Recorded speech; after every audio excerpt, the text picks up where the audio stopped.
of July 30, 2018. At this time, please stand with us for the invocation. Please bow with us. Dear God, in Jesus' name, we thank you for this day. Thank you for the freedom that we enjoy here in the United States of America and the pleasure of living in the city of Temple. And we pray for your wisdom, knowledge, and discernment as we discuss the business and take action for the city. We pray that you to just help us and guide us to do what we do with the right spirit, with the right motivations. We pray for those that are sick and afflicted, that you be bringing them healing. And those that are grieved over the loss of loved ones, we pray you give them comfort. In Jesus' name we pray. Amen. I pledge allegiance to the flag of the United States of America and to the republic for which it stands, one nation, under God, indivisible, with liberty and justice for all. Thank you. You may be seated. At this time, I will entertain a motion to approve the published agenda of this date's city council meeting as presented. I make a motion to approve the published agenda of the last meeting. Second. I have a move and second. Any discussion?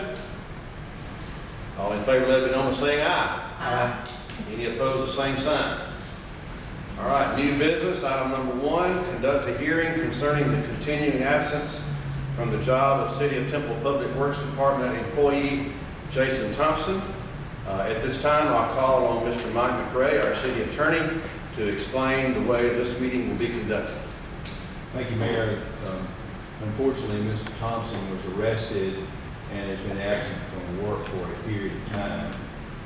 Under your present personnel policies and charter of the City of Temple, the city administrator conducts a pre-termination hearing along with the department head concerning the circumstances surrounding his employment situation. Ultimately, under the present charter, the city administrator makes a recommendation to the mayor and council. Mayor, you also have a separate recommendation and or discussion about the employment situation, and then you would vote on some action or no action or whatever the decision the mayor and council is. So that's what would be done. For purposes of the public record, is Mr. Jason Thompson or anyone here who is going to present any matters for consideration by the mayor and council on behalf of Jason Thompson? Hearing no one here on his behalf, then you would have the city administrator provide an overview of what has occurred to this point. Mayor, you may add anything you want to, and then it will be up to the council to make that decision. If there are questions, legal questions, or personnel type questions, you have the right to ask me those in executive session. Otherwise, the hearing itself, Ms. Bivens had asked me this before we started, the hearing itself has to be done in the public, and the decision is made in the public. Thank you, sir. Yes, sir. All right, this time we turn to Mr. Osborne to give his report. Thank you, Mr. Mayor, members of the council, and Mr. McRae. Once Jason Thompson was not reporting to work as scheduled because of the situation that has been mentioned in terms of his incarceration, I did make contact with him to let him know that we would be having a hearing. If I did not, and this hearing would be scheduled within a certain period of time if I did not hear from him. I did hear from him, and subsequently then we went ahead and scheduled a pre-termination hearing that was held on Tuesday, July the 10th. And that was a hearing conducted by the Department Director, Dwayne Everhart, and following that hearing, then I had the responsibility of making a recommendation to you, and my recommendation, as you know, was because of the continuing absence of Mr. Thompson as a result of his incarceration, that we needed to have you make that determination, and my recommendation to the mayor, to the city council, is because of his inability to be at work to perform the duties that we hired him for is that my recommendation is termination due to job abandonment and as well as the charges that were made against him. All right, thank you, Mr. Osborne. Item number 2, decide whether to terminate the City of Temple employment of Public Works Department employee Jason Thompson. At this time, I am prepared to report that I do concur with the recommendation of Mr. Osborne, our City Administrator, that we do terminate the employment of Mr. Jason Thompson. At this time, I will entertain a motion from council in regards to this matter. I make the motion we terminate the employment of Jason Thompson due to his inability to work and that we are shorthanded. We do need to hire someone in that position. Second. All right, we have a motion and a second. Any further discussion? Can we ask questions in an open meeting, is there a question? It would depend on the nature of the question. You can start asking, and I'll let you know whether we got to do that in a closed session or not. Well, I just want to know, did we pay him through the proper time frame, or did we exceed the time frame when we would ordinarily pay somebody that's That the is same a- situation, or That's, are we within our policy? Did we step out of the bounds of our policy? no, you followed your policy exactly, and just so you'll all know, and I hope it doesn't come up often, if at all, the normal provisions of any policy is that someone who is charged with any kind of serious personnel offense is suspended with pay for a period of time. During that period of time, the suspension is reviewed.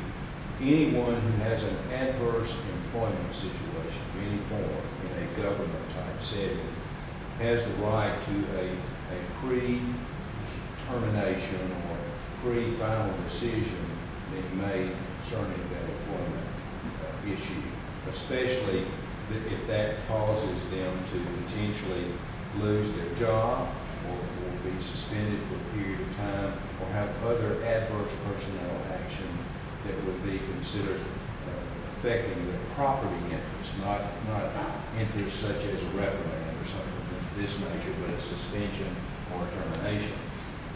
So in every situation, we advise our clients to place the employee under a suspended status with pay pending a final decision. And then you go through the process of the pre-termination hearing, and then ultimately what has happened here goes through the mayor and council to make that decision.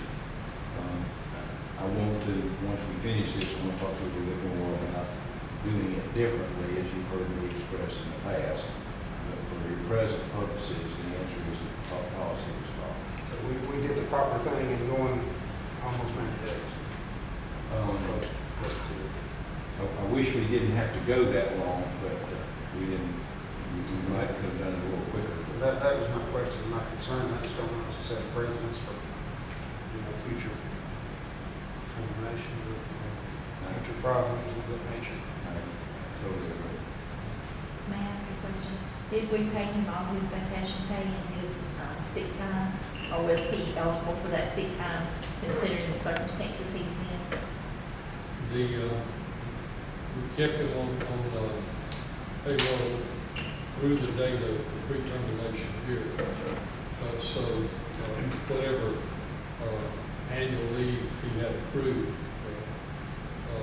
then he was entitled to be paid for that. I don't think he paid him sick leave. And let me just say this so you'll know this part too. Legally, anyone, regardless of the circumstances, if they have an accrued, like a paycheck or an annual leave or whatever it may be, they would be entitled to. They are paid that regardless of any adverse employment action. And I understand it, but I think my question is this: most of the time, when you're without being able to come to work, or I'm not really sure about the circumstances. That's why I'm just trying to understand it. Most of the time, that's the first thing you do is you pay them their accrued leave, and then when it runs out, you can keep them suspended with pay or whatever. But that's my question. In this case, did we start out with what he had accrued, or did we just suspend him with pay, and now we pay him what he had accrued?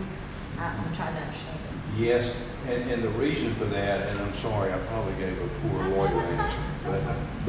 But his accrued right to a leave pay is not something you can use as a part of what you would pay him during the period of suspension.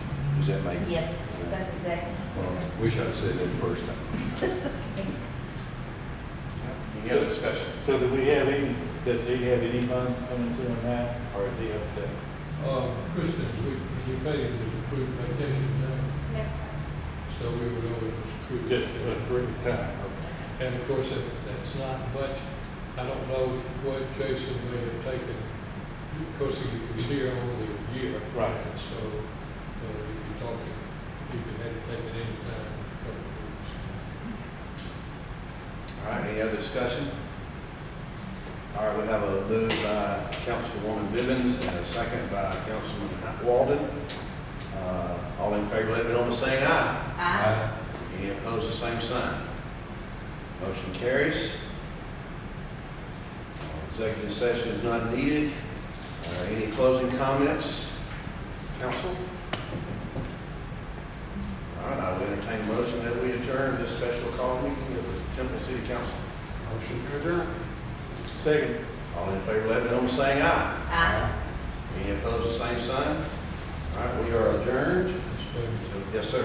if Mr. McRae is prepared to give you a bit of legal advice in terms of letting you continue the meeting. Yes. So we're not waiting. Yeah, I don't think you have to wait until 5:30. Okay. You've got an agenda here, and this is discussion of a number of items before your regular meeting, which I think you can go ahead and do, because no action is being taken. Yes, sir. And since we've just finished this part, I know that Howard and the administrator, Mr. Osborne, and Councilman Wallace, have heard my speech about the charter and personnel matters. And I've given you Rockmark's personnel ordinance for you to review, and it has been approved by them. And I guess you'd say this is the latest edition of the most current personnel matters. I think it covers any and everything you would want to. It might be a little too thorough and complicated for Temple. I'd let you make that decision. But one of the things I'd say to you is, I want to go back now to Howard's point with regard to timing and how that's handled. We had a discussion last year at some point about personnel matters, and folks had different thoughts about it, and all the way to doing it like we do it, or change it, or whatever. And it is, as you know, as it relates to promotions, or appointments, or transfers, and then personnel action, it created a deadlock almost about getting things done before. So I think you've got to change it. And the question is, you're involved in personnel matters. You've heard my advice, except for you have not heard it totally, I don't think. And the beginning of that advice is that I think you hire a city administrator, and under your charter, I think it intended for your city administrator to handle general appointment matters. And yet, the charter also has some powers retained in the mayor. And I talked to Mayor Johnson before his election to tell him about the kind of the confusion in that regard. And I would say to you that what you normally see, there's variations of this, but what you normally would see would be that your employees below department heads, their first initial type of discipline would be at the department head level. They would have a right to appeal that discipline to the city administrator. That would end the matter. That's what Rockmark's does. And Rockmark goes one step further, and that is that if it's a department head, they have an HR person, which you do not have. The HR person would review the department head and make the initial recommendation, and then that appeal goes to the city manager. There is no appeal to the mayor and council. Say that again, there's no appeal to the mayor and council. What I've found before that has been a continuing problem is whether there's going to be, at the employee level first, let's talk about, a right of appeal to the mayor and council of personnel action. And if that happens, every time it's happened, it becomes political.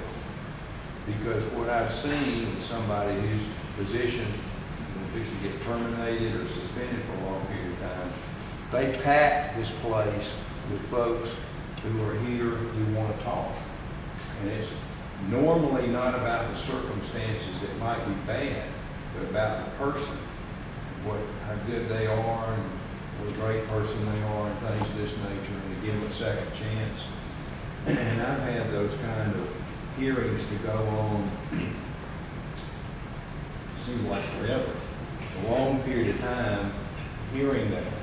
Then, I want to say this to elected officials, you hear me in talking about this in the GMA programs. I'm not elected to anything that you are. It puts all of you in a completely bad situation, number one, and there's no way you can win, number two. You're going to make somebody mad regardless of what personnel decision you make. I realize you may want to do that, but when it becomes political and you got people out here who are voters packed in here telling you to change what's being done at the employee level, then you created the inconsistency that Councilman Walden said, in that somebody realizes that, look, he did something right bad, he appealed it to the mayor and council and brought all the folks with him, and they changed it. So then, let's suspend him for a period of time. How long that suspension goes on while he mounts his forces to talk to y'all? What happens when he calls, now looking over here at Ms. Bivens, X and Y call, you've known me in Temple for 40 years. Now, we need you to do something to let him keep his job. He's got a wife and family, and a husband and family, and we got to do something to let him keep his job. So I would say to you, at the employee level, there is no win to do that. That's not my decision. The policy is made by the mayor and members of the council. Even if you're going to continue to handle appeals, you've got to change the charter as to how that's done. That the mayor doesn't have to be involved in all the appeal process, but he make recommendations, or y'all can too. So that's the first thing I'd say to you. Secondly, because you don't have an HR director, I do believe a department head adverse personnel action needs to be handled either by a committee that reviews the situation, the department head initial adverse action or employee personnel action would be by the administrator. He's the boss. But if there's going to be an appeal from that, which there normally should be, a check and balance, then either that comes to all of y'all as it relates to the department head, or it comes to the committee. The committee can review it and make recommendations to y'all. The committee can have another hearing. The committee can do what they want to. That's not in this policy. I'll say it again. That's not in this policy because there is no appeal of any adverse personnel action in this policy to the mayor and council. If you want that as it relates, my advice to you would be, I would probably do that different in Temple. Again, not my decision, but if you have employees go through your city administrator, then as to department heads, those people would have a right to either review by the personnel. You all have a We have a person at the meeting, the councilman's on the committee member that said personnel, yes. And so that personnel committee could do it, or the mayor could take a position, and y'all could, as to what you do in this, and changing the charter, that appeals of that nature would be handled either by the entire mayor and council, or a committee chosen by the mayor and council. So as you review this, you will need to make that decision about department head level employees. Question? Yes, please. So I want to make sure that I understand this. So in this situation where we were, with just this situation, if we, our charter says that Mr. Osborne could have really done this without having to bring it before us. Is that correct? Kind of, sort of? That's always been my interpretation, but Okay. not, previous administration did not interpret it that way at all. Okay, but that's kind of what I was thinking. So what our policy says is that the city administrator has the option, along with the department head, to make the decision to terminate an employee or put him on suspension or whatever. Is that correct? That's right. Okay. At any time, are we notified that is done? Does our policy have any saying that says, you know, okay, this is what we've decided? There's no discussion, this is what's gonna happen, but I'm just letting you know, city council. Is there a thing in there that says you have to notify city council of your determinations, period? Not for discussion, but just notify them. Presently, or Presently. in the, presently. Presently, there's a statement that says, and I didn't bring that with me, I got it there on the computer if I need to look at it, but my memory is, it says something to the effect of that the mayor makes all decisions with regard to promotions, terminations, suspensions, or other employment matters. That's in a charter provision, and then right after that, it says the city administrator will. So that's my confusion between the two, and I've been saying it since way back last year. We got to change that. However you want to do it, it's y'all's decision, but we got to clarify that decision. That essentially. It says all that, and then it says with approval of the council. That's right. Certainly does. It doesn't say approval of the administrator. No, it says with the approval of the council. Okay. And so what you're saying is most of the time, 75% of the time, most people that have a city administrator, let them handle that kind of level of employment or determination or termination at the city administrator level, and then it's just done. It's just more like a FYI, this is what happened to us. Well, and let me tell you what is in the policy, and it's a good point. And I'm sure any city administrator would do this. If it's something that's fairly serious, you need to know about it immediately. So there's going to be a note to you and say, look, let me tell you what's happened. And that is privileged and confidential, because that concerns somebody's employment. It is not subject to an open records request or anything else. Say, look, we've had this problem to occur with X in this department. You need to be aware of that to begin with.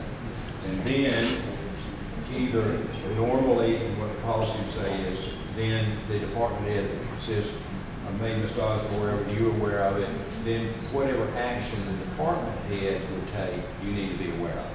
You know, here's what we've done about this employee, because you'll get calls about it. And you'll say, look, this action's currently pending, I can't say anything about it. Then that person has the right to appeal to Mr. Osborne, and then that would be the final decision. Once that's made, you're notified. Because again, once that's done by him, that becomes a public record, because it's a part of what has happened concerning that employee. Okay. So at the employee level, that's a 2 appeal process, basically. Correct. Okay, but, so does our personnel policy at this point, is it also contradictory to our charters? Absolutely. So our personnel policy and our charters kind of contradicting each other also? Okay, so that's on that level. I'm just trying to understand it. If I get too far out, just say, okay, stop. Okay, now department heads are different. Department heads, or Mr. Osborne handles them, and if there's an appeal process, what happens? Comes to y'all. For the Automatically? mayors, presently, yes. And it comes to the mayor, let's go back, my lawyer over here made a better interpretation than I did. It goes to the mayor for his review, but he would recommend to the council a course of action. And let's talk about what would happen at the department head level now. If you presently had some sort of issue about that, I'd tell you, look, go on mayor and you be involved in the discussion and process with the city administrator. If you make a recommendation If anybody's uncomfortable with it, then let's go on and have a full-blown hearing on the matter before any decisions made. And everybody hear it, make up their mind. So they still have like a good appeal process, so they kind of sort of, I just want to make sure everybody's having a fair process. That's all. Right. And I think, and what a good point, I've made this point, but you made it better than I did. I think everybody deserves a fair process. And that process, either at the employee level or the department head level, I think is twofold. First step, and then an appeal step. Okay, so in a nice way, you're saying there's too many hands in the cookie jar for us to do this efficiently. Presently, I'm not sure the cookies ever get baked. Well, okay, there's too many hands making the cookies, so we're not getting anywhere. Yes. Okay, all right. Those are dangerous analogies at this time of day. Give it another hour, it'll get a lot worse. I have seen cases where it needed to go to the mayor and council in order to have a fair process. So if you've got, heaven forbid, if you've got a department head and a city administrator ganging up on somebody and we have no control over it, you know, Well, I understand that. And and it does happen. And I have seen that happen too. And what has to occur at that point in time is a very unusual situation. And that is kind of like an extraordinary appeal to the Georgia Supreme Court. That is better than the cookie analysis. And that is that you are aware of a problem because X has come to you. It's, look, I just can't work with it. Here's what they're doing to gang up on it. At that point in time, you all take it up and try to resolve the problem before it ever gets to the personnel stage. If it gets to a personnel stage and it's obvious that there's a bad process in some fashion, then I'm going to tell you, I've seen it, I'm going to tell you to get them out of the process. And what we normally do in that connection is have an independent hearing officer, who normally is a personnel person, to have an independent review and hearing of the decision, even at the employee level. If that becomes, if it's that bad.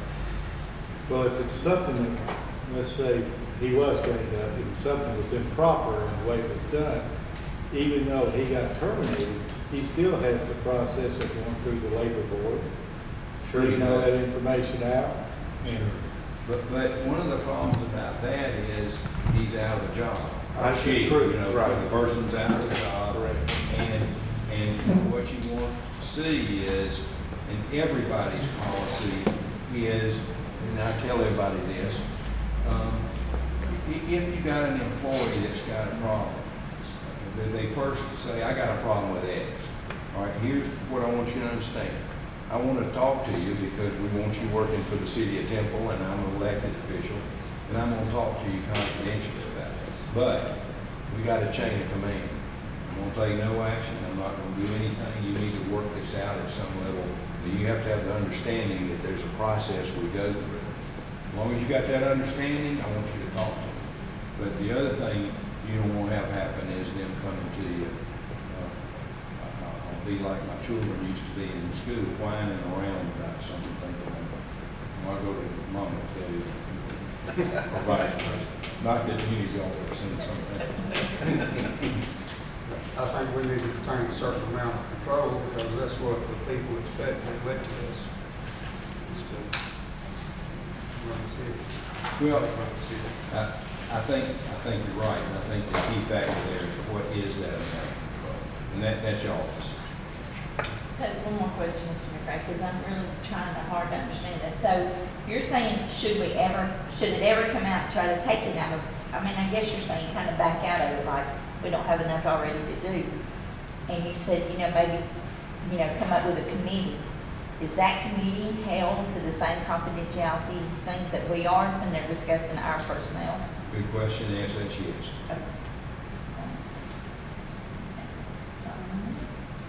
And I've run my mouth to about 5:30, so. That's okay, I'll take you go. I got you to where you now can go back into the regular agenda.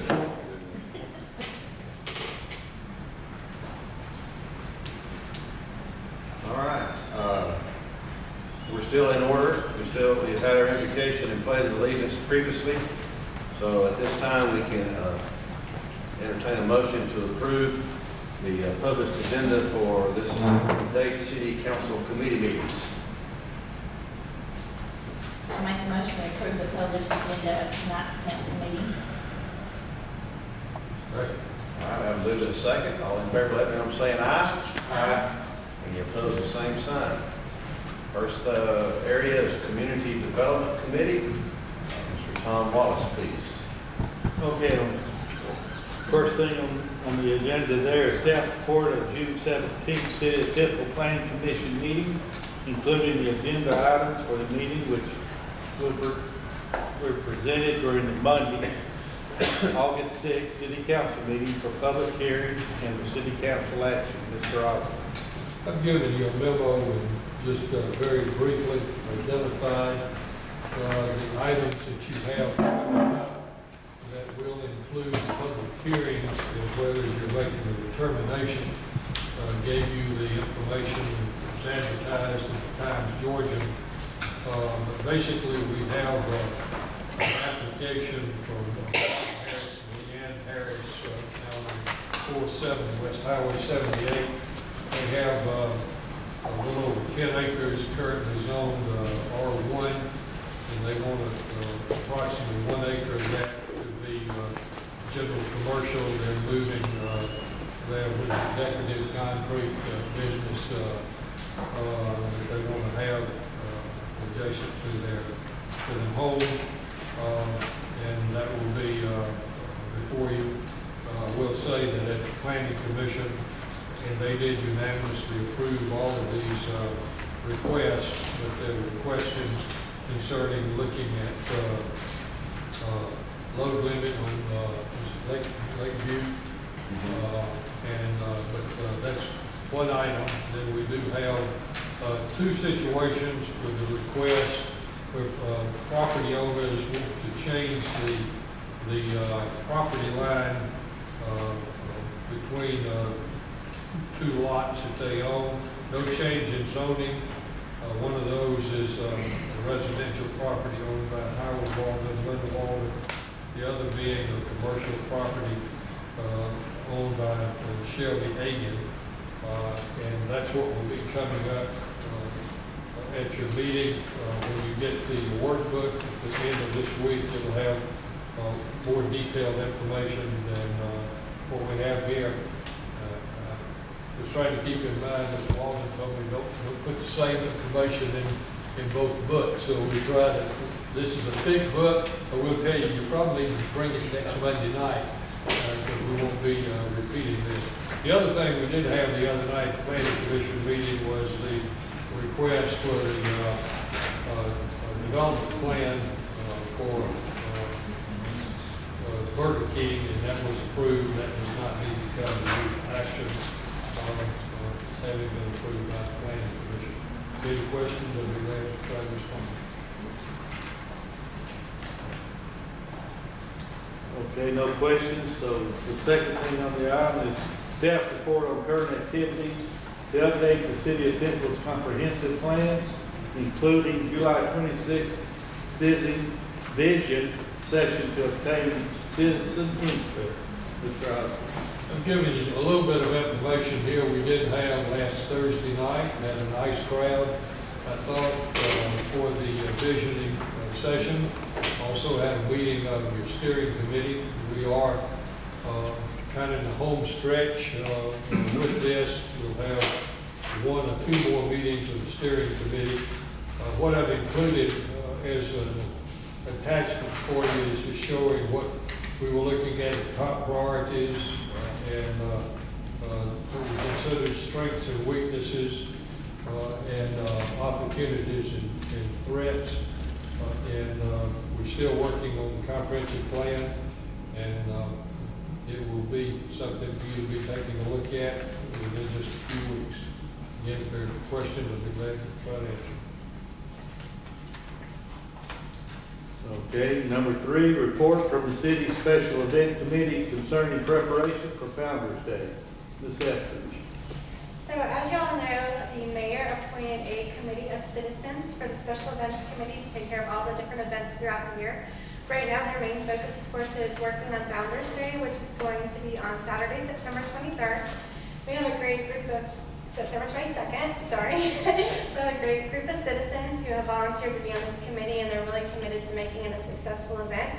What they have done so far, they've done a lot of great work. We already have a website set up this year, which is new, templefoundersday.com. One of our committee members, Ms. Blackstock, set up a website. On that website, you'll have access to vendor, entertainment, and parade applications, schedule of events, any kind of information you'll need about Founders Day. We've also set up a Temple Founders Day Facebook page, and we're beginning the process of advertising in newspapers, Facebook, and we're going to be doing a digital billboard and also radio advertisements. So we've got a lot of great advertising coming up, and also in the paper.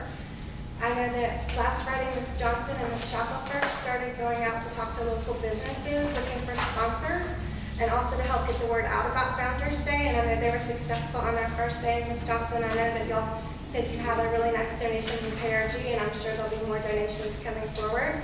So that's another way that we're trying to get the word out there and also kind of help with the funding of the event.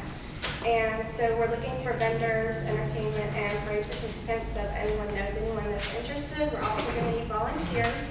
So there's a lot going on. We also have plans for a 5K race. There's going to be a pancake breakfast, the festival, the parade, a street dance, and I might have missed something. There's going to be a car show. So there's going to be a lot going on. So just keep looking on Facebook and our website, and we'll be advertising a lot coming up in the next few weeks. Thank you. Number 4, staff report concerning the preliminary draft copy of the City of Temple Development Code, including plans for review and discussion by the city elected officials and the city planning commission. Mr. Roberts. Tonight's focus on the development code will be a lot quicker than when we look at it the next time. We have put a copy of the development code in your boxes. Would ask that you begin to take a look at that, review it as you wish. Also need you to jot down time and for a meeting that we will have. It will be on Tuesday, August 21st. Tuesday, August 21st at 5 o'clock. Probably at the Senior Center. It will be a joint meeting of the Mayor and Council with the Planning Commission. Howard Ray will be there, and we will be talking about the development code, going through a good part of it.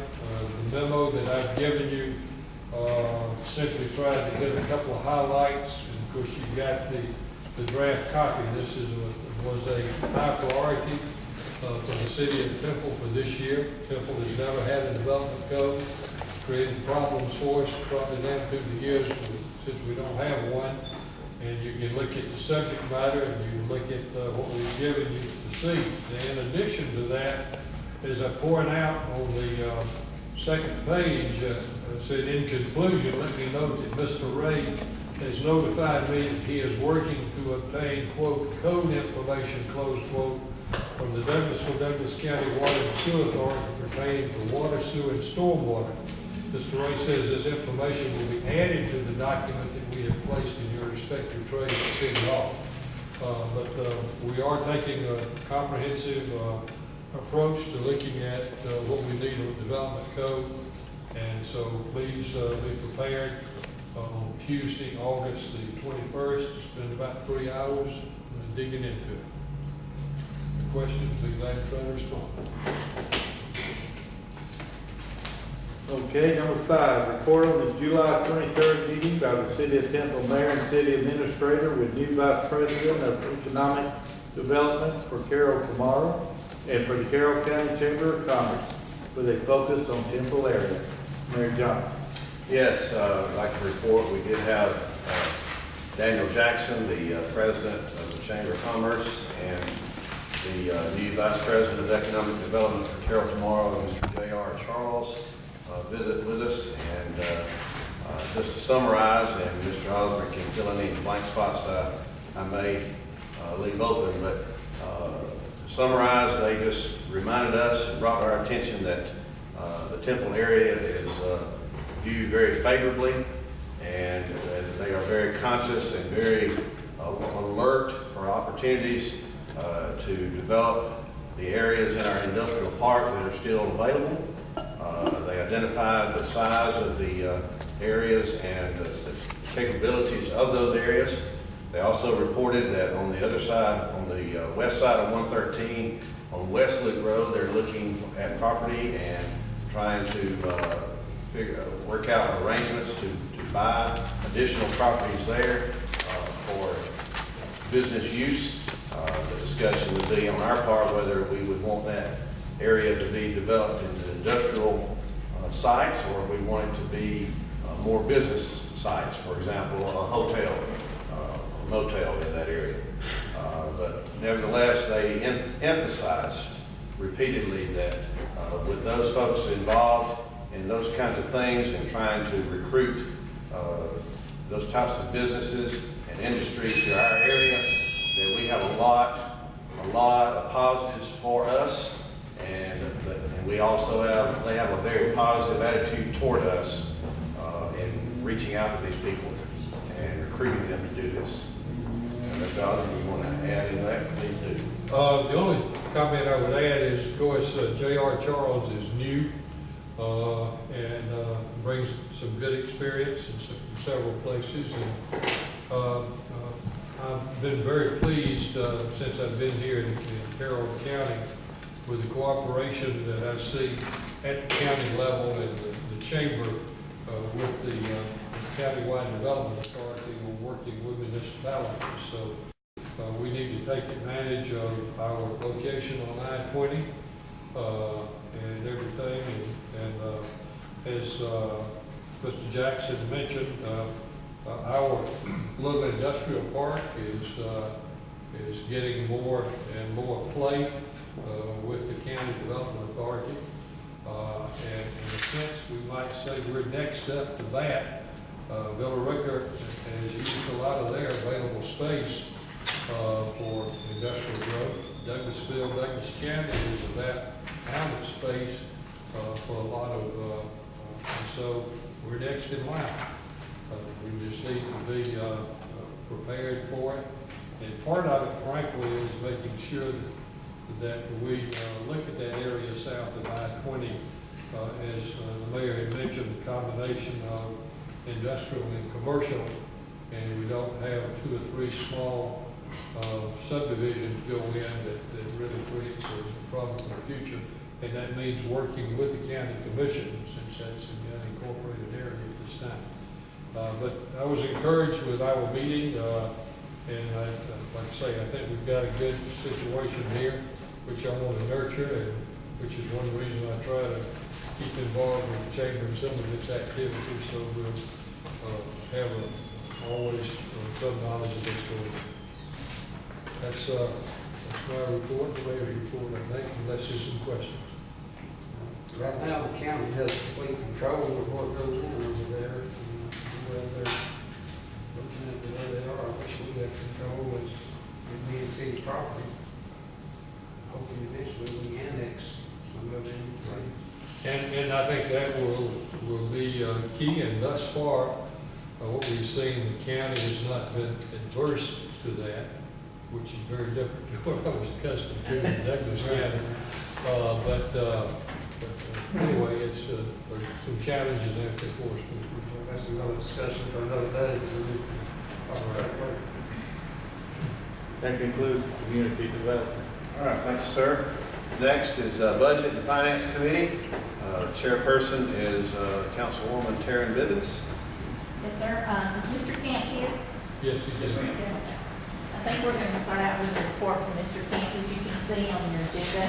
He's from the Raymond James and Associates concerning the restructuring of our water and sewer line. While Mr. Camp's coming up, some of you have met Bill before. He was some months ago in the previous administration. I had the privilege of working with Bill Camp over a number of years in Douglasville. think you will find out in the next little while that he has been around a while and he knows his business. And we got some issues we need to deal with, and he's going to help us identify those. No strings attached at this time, no obligations. We'll see what the future holds. I'm glad to be with y'all. I prepared a little handout. And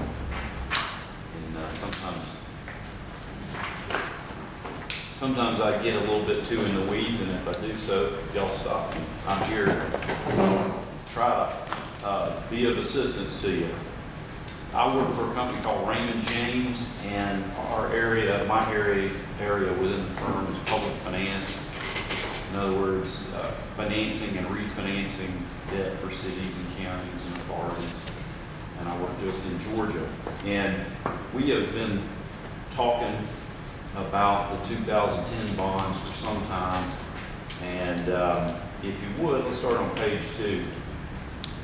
This is just a historical look back. The 6 years of audited numbers. 17 is still, 2017 financials are still in the works. Your current annual requirement on those bonds is $622,000. And so ideally, revenues minus expenses of the water sewer would be greater than that number. And you can see those ratios down at the bottom. So 17, again, you all took a lot of review and actions, and hopefully 17 numbers will look better. But when we look at coverage, we want to see greater than 1 times coverage. Page 3. As you know, 2010, those bonds were issued to take you out of a variable rate transaction and a GFA loan as well. In other words, they refinanced some prior bonds and has a final maturity of January 1/21.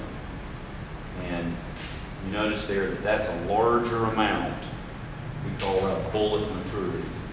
So, as you know, the plan is to refinance that larger amount, that $4.5 million, and to stretch it out over time.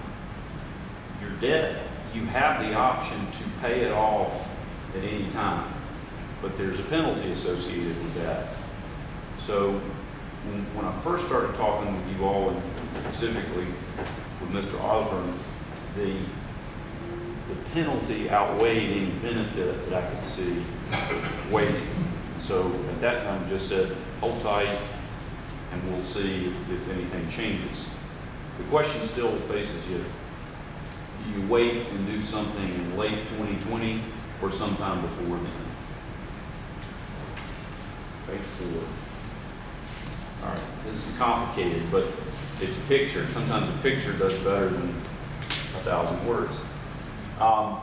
So on average, the yield curve, that is tax-exempt bonds from years 1 through 30, looks like this dark blue curve through the middle. That's an average for the last 25 years.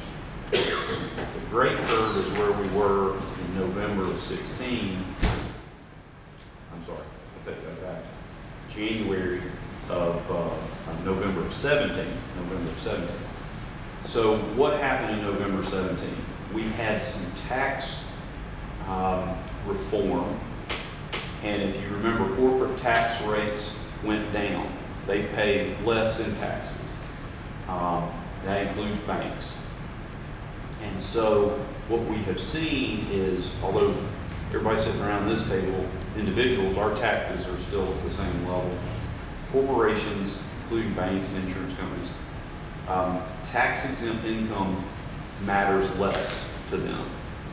Also, what's been going on is the Federal Reserve has been raising short-term rates. You know, when they meet and bump overnight money up 0.25%, it has a ripple effect.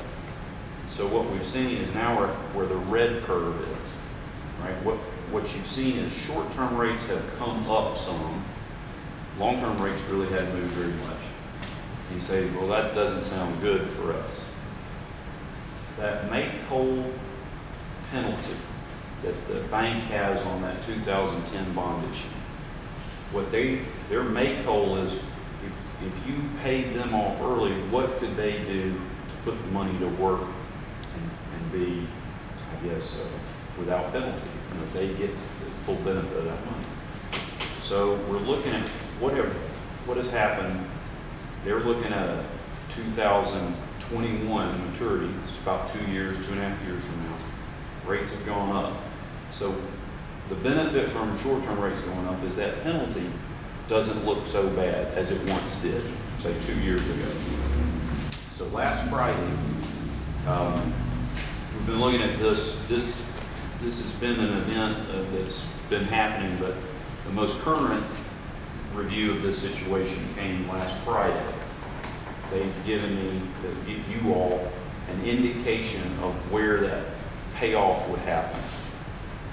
And what you're seeing here is several line items, but this is everything that it would take to pay off a portion of those bonds. Not all of them, but a portion. There's $4,550,000,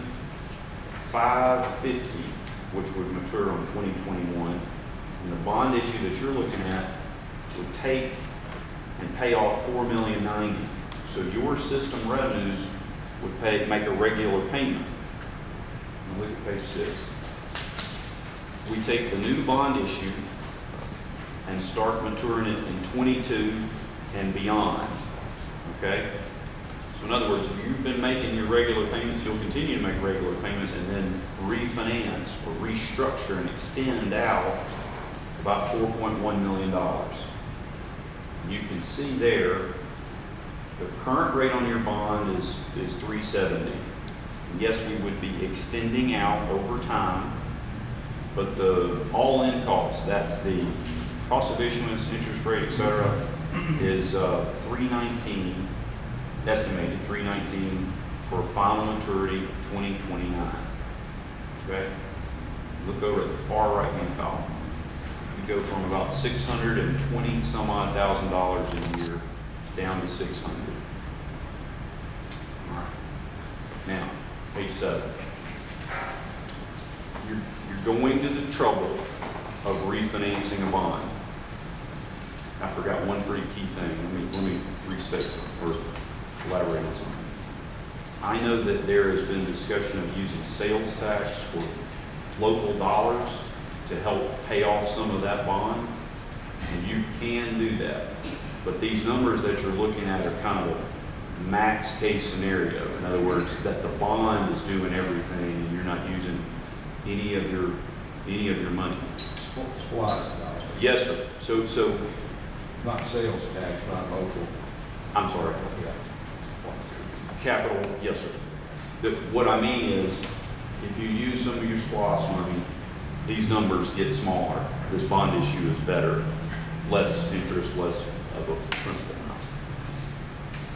So page 7. So again, ideally, system revenues would be used to make the principal and interest payments on bonds. And the existing structure of the 2010 bond issue is what we call an intergovernmental contract between you and the Carroll Water Authority. And you're able to use any and all revenues available to make those contract payments to the authority to the bondholder. Any revenues, including taxes, general fund money, or SPOS money. Okay?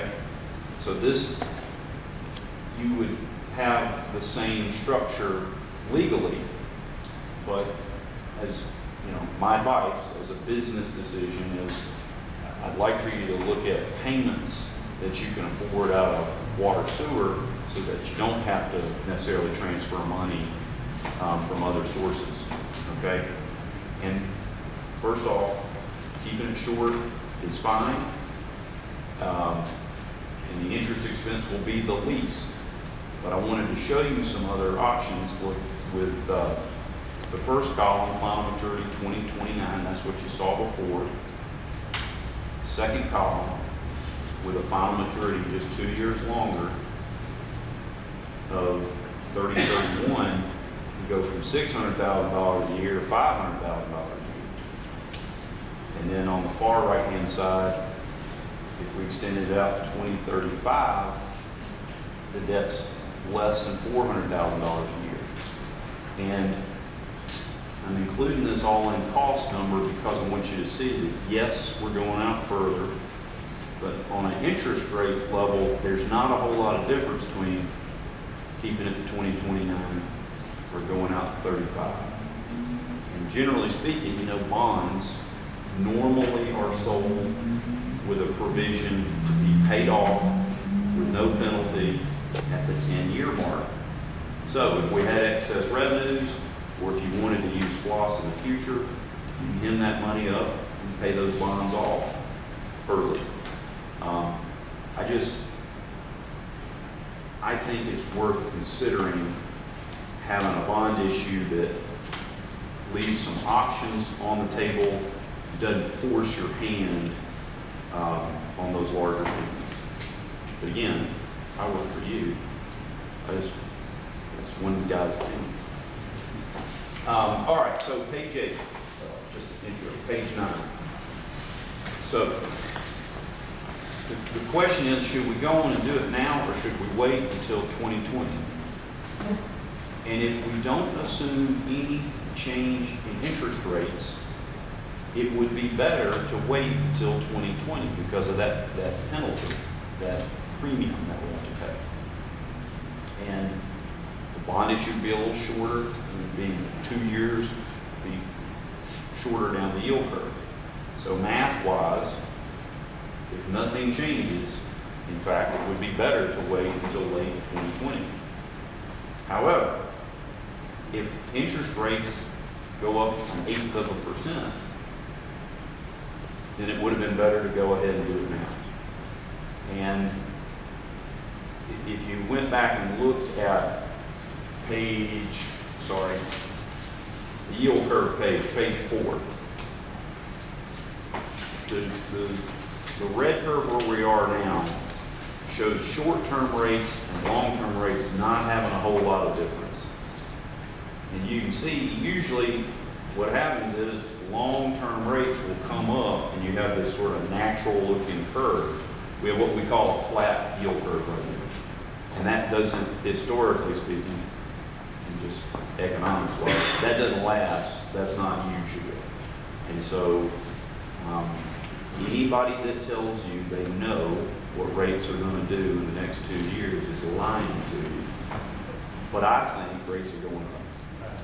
I think there's a good chance rates could be 0.1% higher or more. And so I wanted y'all to get the benefit of looking at this and thinking about it. And if it were me, I would move ahead. But again, if we want to wait till 2020, that's fine with me too. We would assume participation with the water authority. Yes, sir.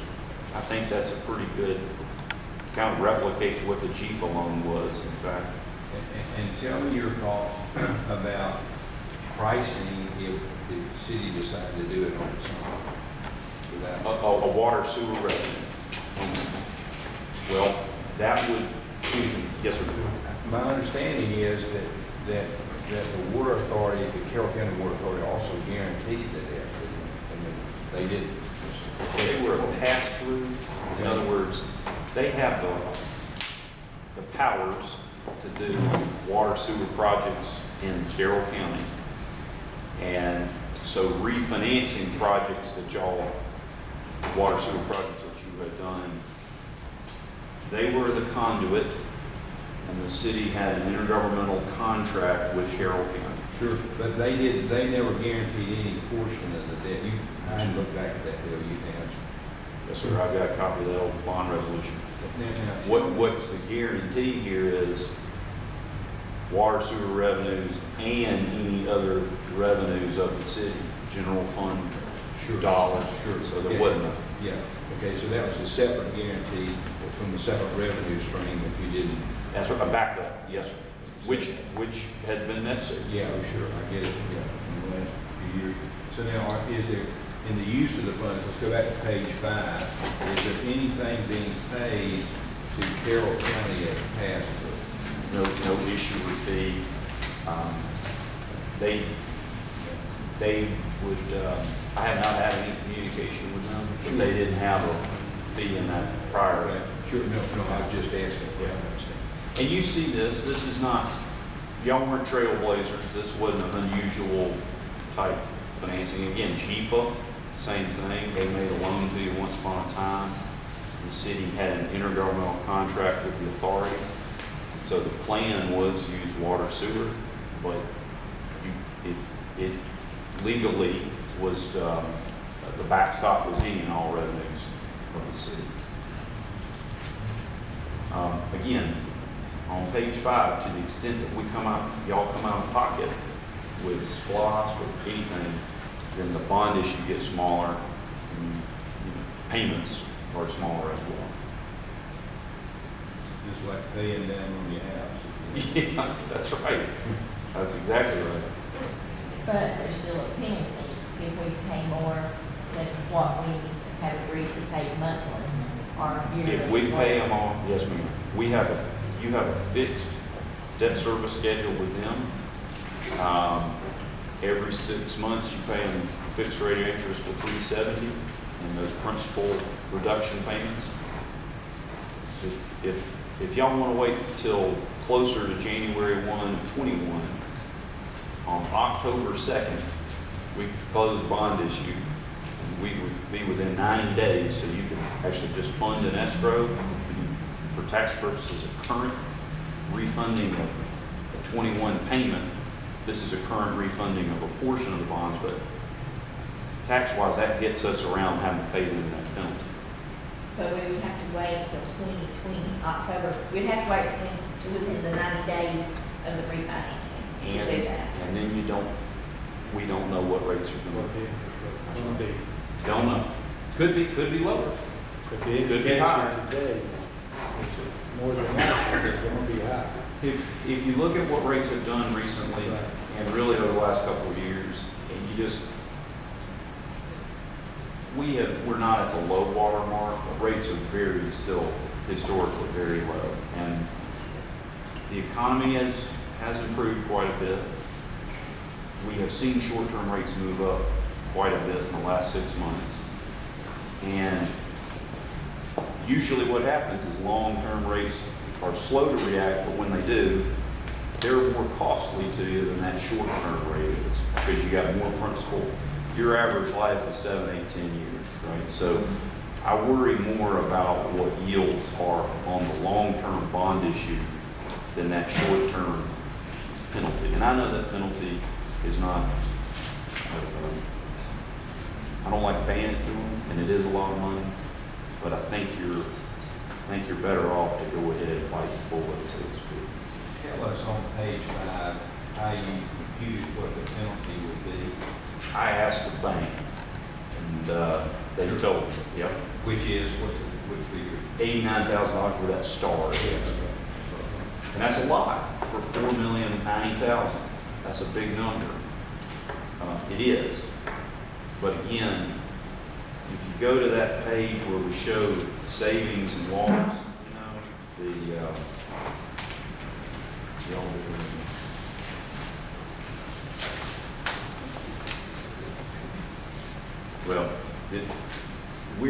we'll save a little bit of interest expense up until 21. We're lowering your rate on $4,090,000 down from $370. There will be some benefit.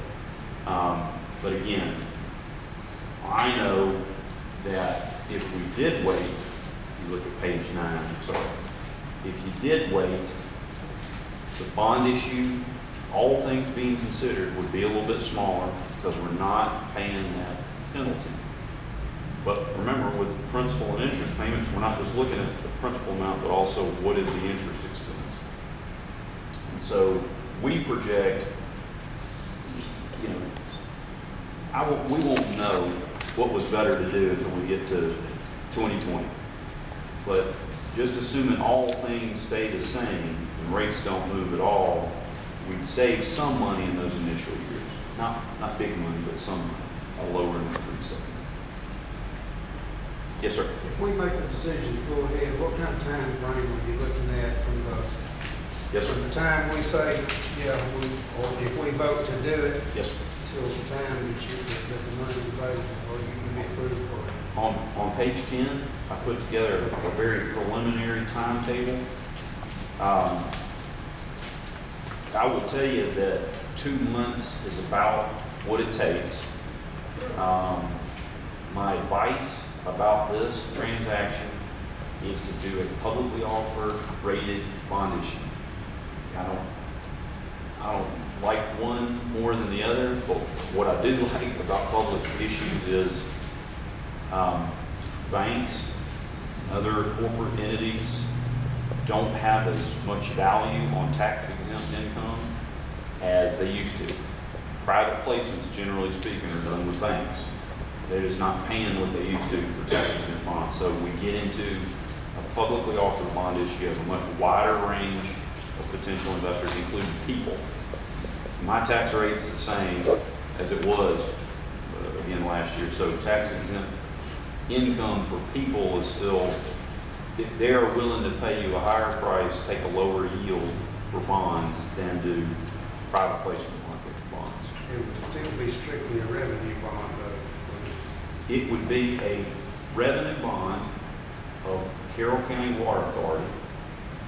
It is secured by an intergovernmental contract with the city of Temple. And it is a revenue bond, and the revenue for paying those bondholders is the contract with you. The contract with you is any and all revenues available to pay debt service. Same deal that you've got cut right So now. it wouldn't be required that it's paid strictly out of the water and sewer fund. Correct. Or this one that we've got now, they It, strictly out of the water and sewer. it was an intergovernmental contract that they required y'all to have I think it was a 1.15 coverage. 1.05. 1.05, is that right? In other words, after, revenues of the system, less expenses, add back depreciation, that coverage table should have been 105 or higher every year. And that's why I'm thinking, wait and look at 17 numbers. They'll probably be coming out fairly soon, but keep in mind what history was. Know that the water sewer does this from year to year, and give yourself some breathing room. That's, again, one guy's opinion. The $89,000 penalty is small in comparison to what was paid in 2010. On that 2003 series bond, the termination fee was $533,000 Yes, sir. on it Yes, sir. in 2010. That was, I know that was terrible. And that was on 6.7 million. Yes, sir. That was a termination payment on swap. Swap is what's called a derivative product. I can't even spell swap. I'm not a swap guy. Don't get me started on that. But yes, sir. It's a lot of money to me, but you're right. It pales in comparison to that termination. And I'm not trying to make light of that, but I just want you to know what the downside to going now is. But I would say it's also unknown. The sooner you take care of the situation, the sooner you know, and it's behind you. And then that way, I mentioned earlier, if you went out longer, you have a call right, in other words, the ability to pay it off early. But it's a right. You don't have to exercise it. If rates cooperate, that's fine. But what I want you to have is a plan in place that you don't ever have to go back and do anything with this bond issue ever again. They don't have a balloon looking at that. That's right. I wouldn't have done that either. And I'm sure, I guess I wouldn't have done that either. So if we do refinance, we still face the same penalties if we pay more than what our allotted amount is? Yes, ma'am. We still pay a penalty, but some of it is cash money and some of it's finance. if you can come out of pocket with some, it'll be economically, it'll be better. Now, let me say this, to the extent, I mean, it's a water sewer system. You're always gonna have some stuff you need to do. And so, temper coming, parting with your money, temper that with what else can we use that money for? Three quick points. The area we're talking about is certainly not my area of expertise. And don't claim to be in any form or fashion. But I did have occasion in Douglasville as we looked at several projects to work with Phil Kemp and found him to be very effective and trustworthy. And the reason that he came to Temple to talk with us was simply like all of us, I think, as we go through life and you find somebody that does a good job for you and you feel comfortable with it, you're more likely to go back to it. Second is that when we first started talking to Bill in the previous administration, there were some rough rides that had occurred, and former Mayor Harmon initially, he wasn't sure that Mr. Camp was part of the group that he thought had done in the city. Of course, when we met, it ended up, I'd say the former mayor got very comfortable with Bill. And we realized he was not part of the group that was involved before. And actually, as he's just said, a couple of things did not say that's not the way I would have done any of that had I been involved. Third point is all of us recognize that we've got to do something for January 2021. We don't have 4.6 million. So it's a matter of what you do and when you do it and with whom you do it. And the purpose of this tonight is I had Mr. Camp come out and meet with the mayor and myself. Mr. Walden happened to be here, so the four of us had a conversation and felt like we needed to come to you tonight because we're talking about a timing situation as much as anything else. What you do and when you do it is up to you. But I felt like my responsibility was to put what I felt was the best possibility on the table for you to look at, and that's what we did this time. Bill, what are you seeing out there from GFA? Well, for new money, GFA will loan money on a 20-year basis for new money projects.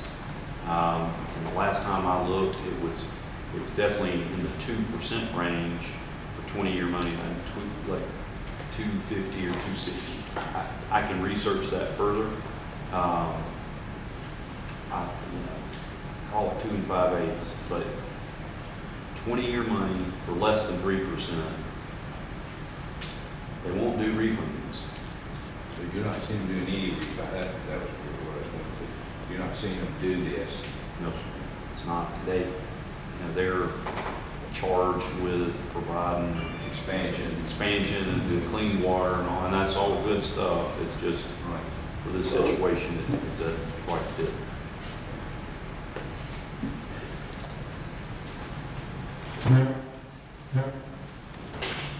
Mr. Mayor, do you mind if I invite Ms. Cynthia over here and see if she has any questions since she's been working on our financials with us? I actually do not have any other questions. It's great, okay, but it is great information. As we're looking. Thank you. But no, ma'am, I don't have any additional questions. I went through that pretty quick, but my name and number, emails on the front page. Anybody, if something comes to you, you got a question, I'm always available. Of course, you got excellent staff that knows what they're doing too. Mr. Ogden and Cynthia, they know plenty. So I'm just here to sort of help them help you. So when we get ready to do something, what we do is put a package together and put it out there and solicit public money or? Yes, sir. Well, on page 10, so our job is to help you through this process. And so, depending on the term, depending on the size, everything I know today, and this could all change, but at $4 million one with a final maturity that's 10 or more years out, best suited to get a rating. And that rating will be based on the credit quality of the city. And the title of the transaction, again, will be Carroll County Water Authority, but Temple, City of Temple Project, revenue refunding bonds. So we'll get a rating based on the city. We'll prepare an offering document called a preliminary official statement, sort of like a prospectus for a stock. And then we go out and educate bondholders or potential bondholders about you and about this transaction. And we price bonds. We are the underwriter. In other words, we are telling this entire group, we're selling this many bonds and this many maturities. This is where we're pricing them. Give us feedback. Right? Then we come to a council meeting and we have a purchase contract that says this is what future payments are going to be. These are the interest rates and every maturity. These are all the details. Y'all decide up or down. If y'all approve, hopefully approve the purchase contract. Same with the authority. They would sign off on the transaction as well, since they're, for tax purposes, the issuer. Another thing, I have been, thankfully, appreciate it, engaged by the city to be underwriter on this transaction, so I can give you advice and tell you my opinions. I'll also, when y'all decide to move forward, we need to educate the authority about what you want to do, when you want to do it, and I'll also, in order to be able to give them the same details and advice, need to get engaged by them as well. But long story short, do we take offers? Not really. We tell them where we're selling the bonds. In other words, if you want it here we'll fill your order. But we're not just taking their input, we're telling them what they need to pay if they want some of these bonds. Little nuance. We're working to push your product. So would our rating affect the interest rate? Yes, sir. Yes, sir. I've assumed that we'd be in the mid-A category. You're on the interstate, I would call it metro Atlanta area, general fund balance, that sort of thing. I think that's a good, safe bet that we're in the mid-A category. If we're better than that, instead of an A2, if we're A1 or a double A credit, interest rate would be lower. That would be good.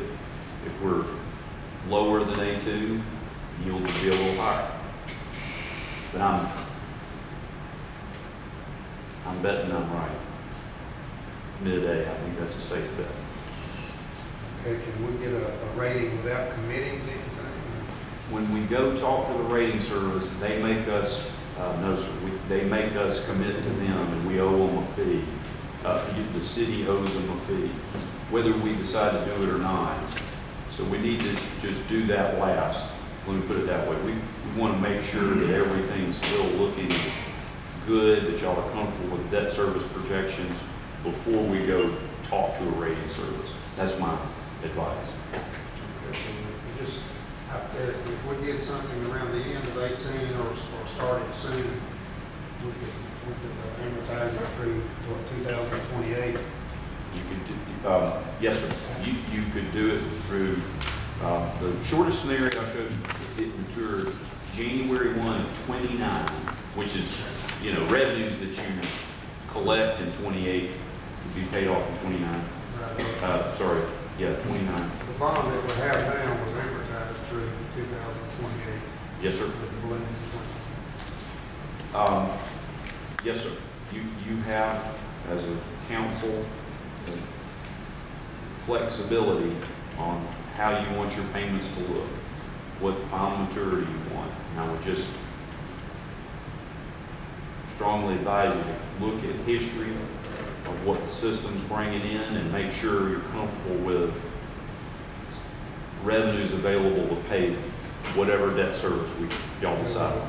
The revenues are getting better, we're getting in more sewer tap fees, water tap fees, we're issuing building permits. Of course, All that's positive. Yes, sir. we're looking better than we have in 10 years or so. And that's, we'll put you on the rating call with us. That's a good story to be telling. What's our current coverage? In fact, Mr. Campbell, we were talking about 2017 today, just not ready. It should be better, this year should be a lot better. Almost 17%. We're getting close to making that. And just, I didn't pick it out of the air, but that 35 final maturity, I know that's longer than Yeah, it's would 7 be. years longer than Yes, sir. what it's advertised. The reason that I included that one is just as an example to show you, the interest rate doesn't change very much between short and long, and that would have worked even in our lowest coverage year on that coverage table. In other words, we're always hoping to do better than that, but that's why I included that.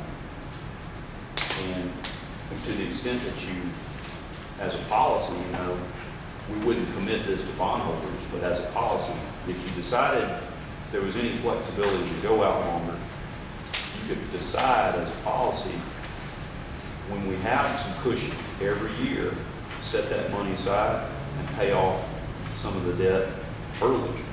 And the reason I'm suggesting that is it's an option as opposed to a requirement.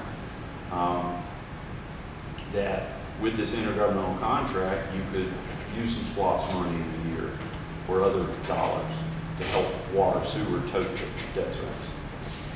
I hope that soon we can start setting aside all of the tap fees, the water taps and the sewer taps, strictly for debt. Yes, sir. Yes, sir.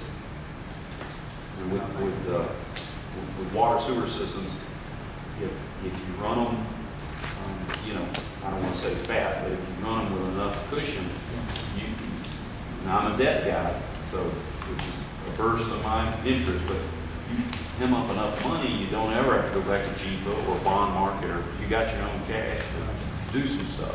So that's ideal, and that's what you're shooting for eventually.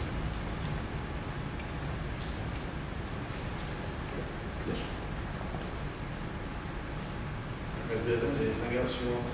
I think that's about it. I mean, the next action would be for the council to do something after discussion, so I'm good. Thank you. Thanks for having me. Thank you, sir. Thank you, Pam. Give me just a second. Yes, sir. Y'all go ahead.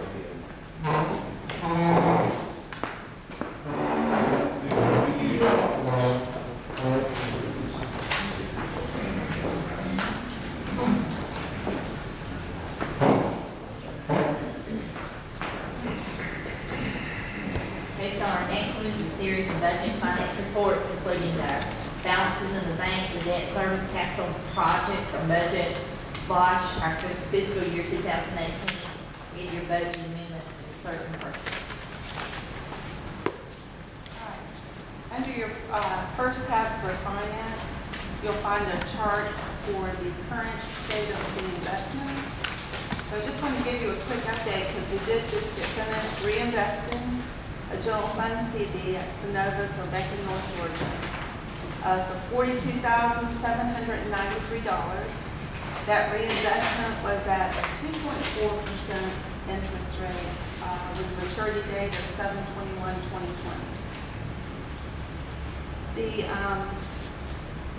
total general fund investments for the city right now is at $623,552.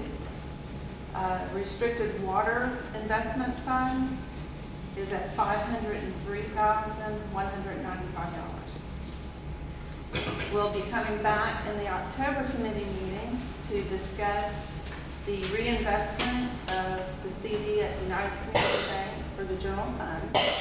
And then immediately after that, the very following month, you have another 250,000 general fund CD maturing in December, as well as another $250,000 CD maturing in December for the water fund. So we have 3 more investments to review for this year.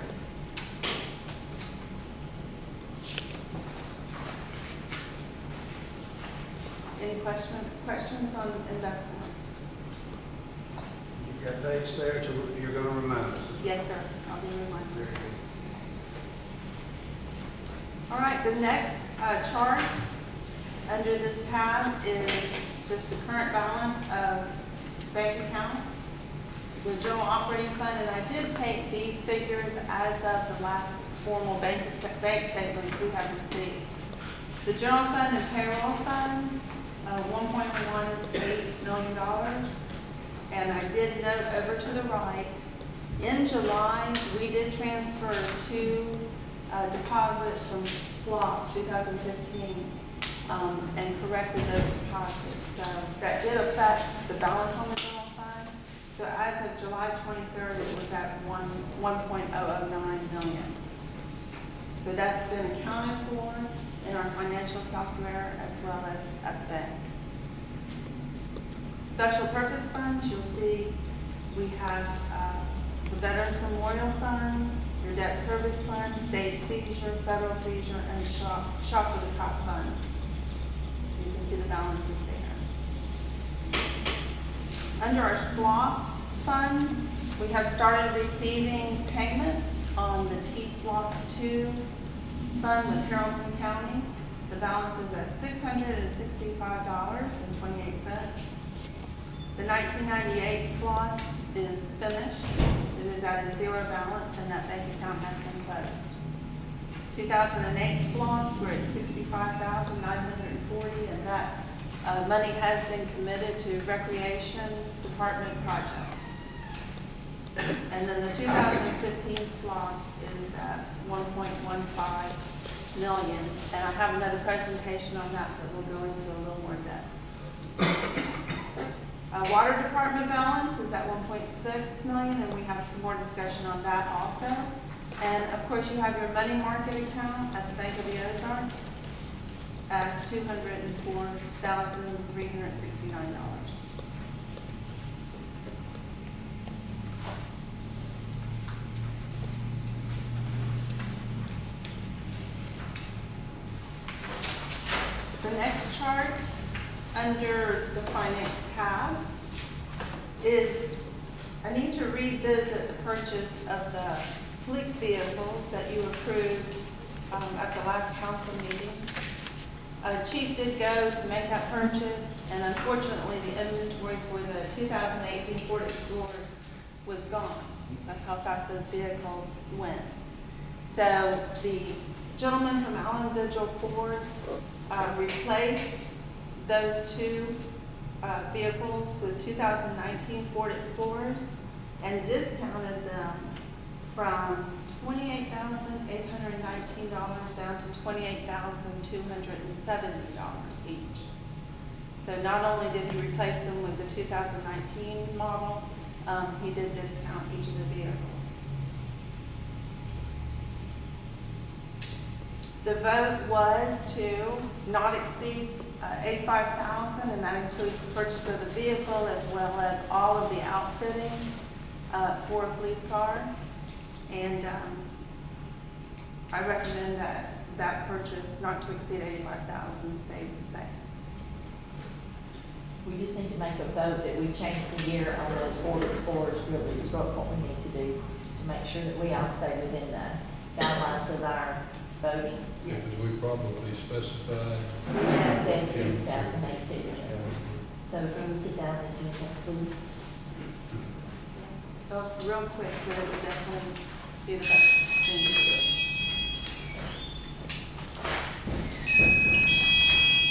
And Chief, did you have any other comments on that? The purchase of those vehicles? No. No? All right, the next paper, underneath the finance tab, is a update of the fiscal year 18 debt service payment schedule. We have completed the transfer of the debt payment from water to the debt service account in July. And as you can see, we keep up with that every month.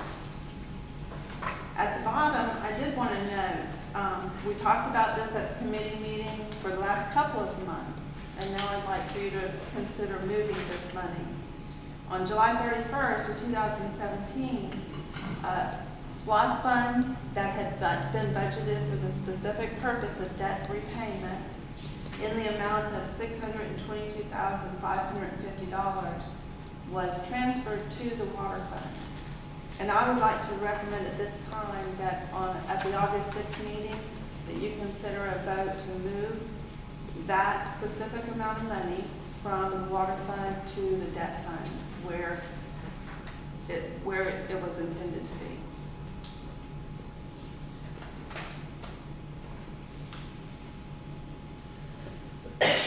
Now, I didn't give you these balances on the piece of paper, and I should have to, just to give you a better picture, overall picture. But as I told you at the, with the bank balances, your water fund is at $1.6 million. And I just want to track it back because it gives you a more realistic view of what the balance and the funds available are in the water fund.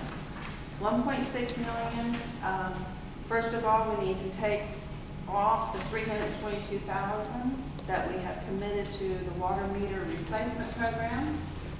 That leaves you 1.32 million in water fund. We remove the 622,000 and transfer it to debt, and that will leave you a balance of approximately $704,563 in the water fund. And that would be true operating funds for the purpose of your enterprise.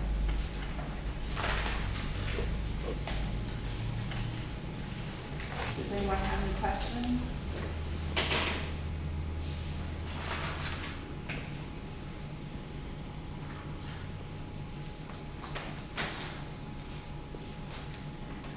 All right, the next chart under the finance tab, and again, this we have spoken about the last couple of months, and it is the 2015 proposed budget.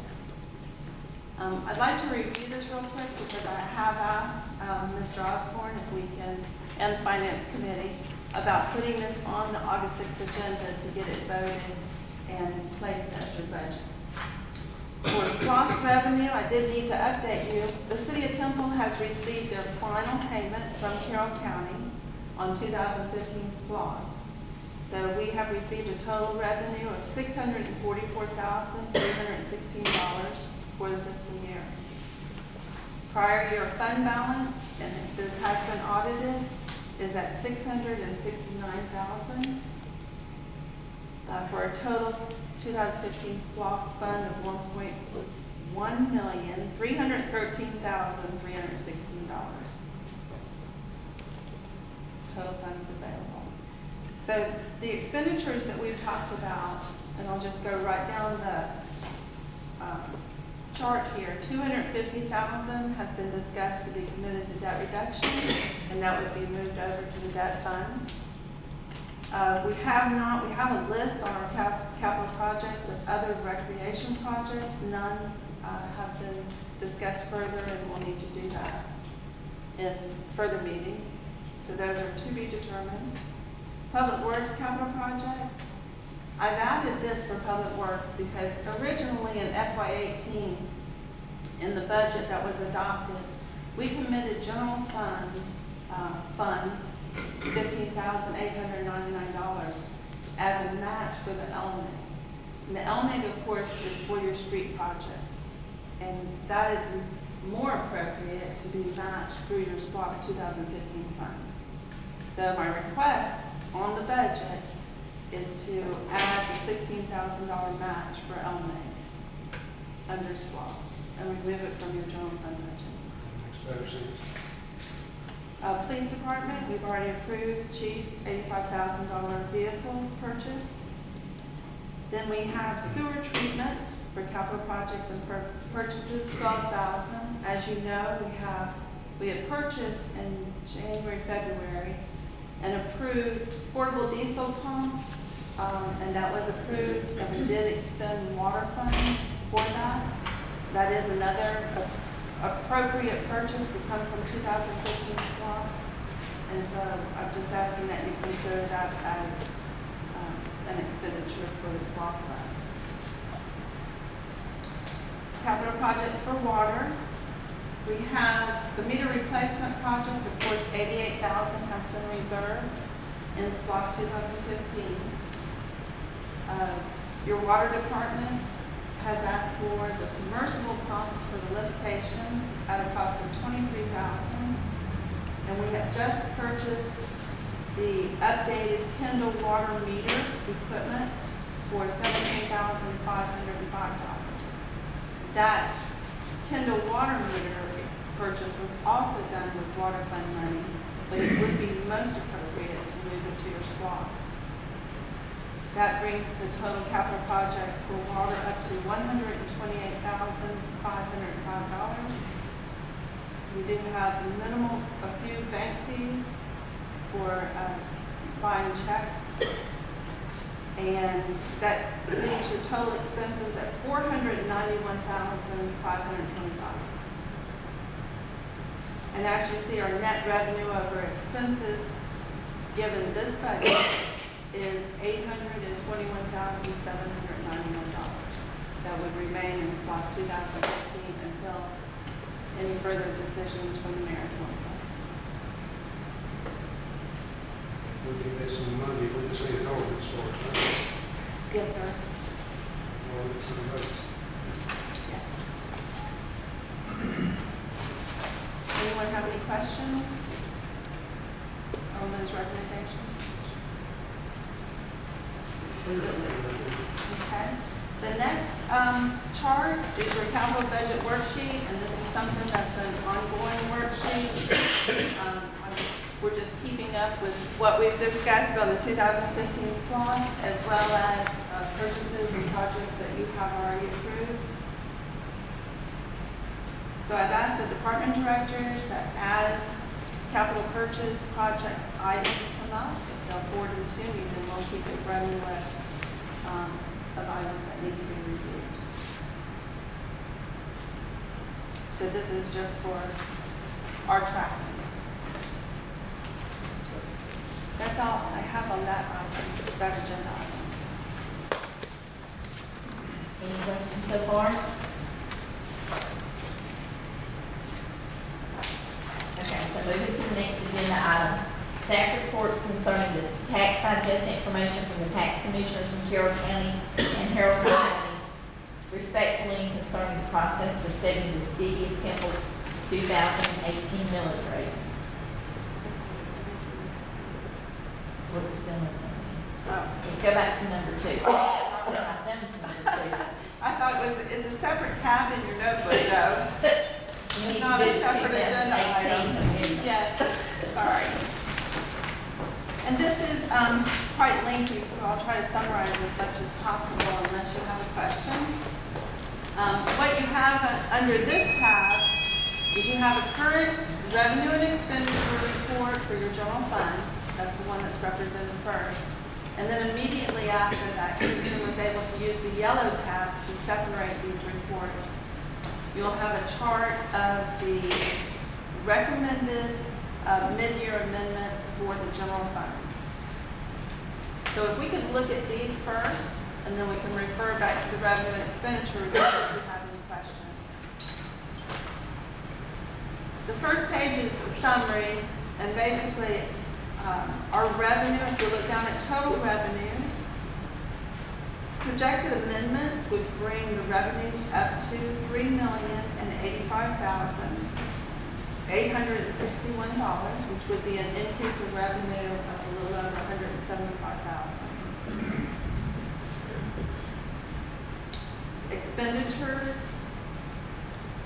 Expenditure amendments total $3,024,782. which was an increase of approximately $114,694. These amendments left a net revenue over excess revenue of $61,078. Now, I left that there. We always balance our budget, but I left that there because this is a working document. And if you have any questions, or if we want to move any money around, this is how much flexibility we have.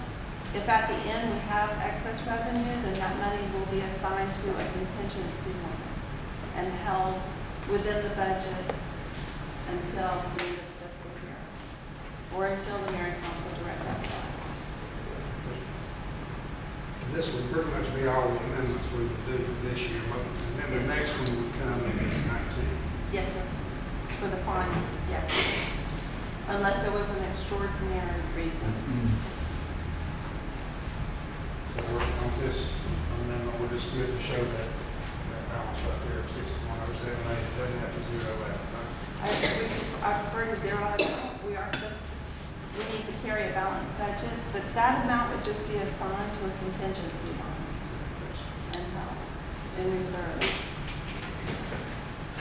So, if you'd like, go ahead and go to the next page. General fund revenue, how your charts are laid out is, of course, you have your account, what the adopted budget was for that line, what the recommended amendment is, whether it's to add to the line or take away, and then what the final amended budget would be. I have, since this is my working document, I've highlighted some lines that I feel, I need to go back and work some detail into and make sure that we're tracking accurately. So the yellow highlights mean nothing other than I'm going to pay a little more attention to those numbers. So if you'll just look down at the changes in the amendments, the pluses and the minuses, these amendments are recommended based on what we've received, how these types of amendments cycle through the year. Some come in the beginning of the year, some come later in the year, and how much of the budget has been used to date. So again, revenues are increasing. The amendments increase our revenue total by $175,772.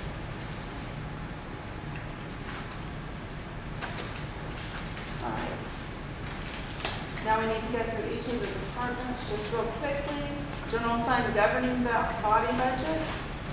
I'm recommending an increase of $8,750, and that's to cover travel, training, education, and conference fees. We did have newly elected officials training scheduled for this year, as well as the annual conference that we paid for. Otherwise, all other accounts in that budget look fine.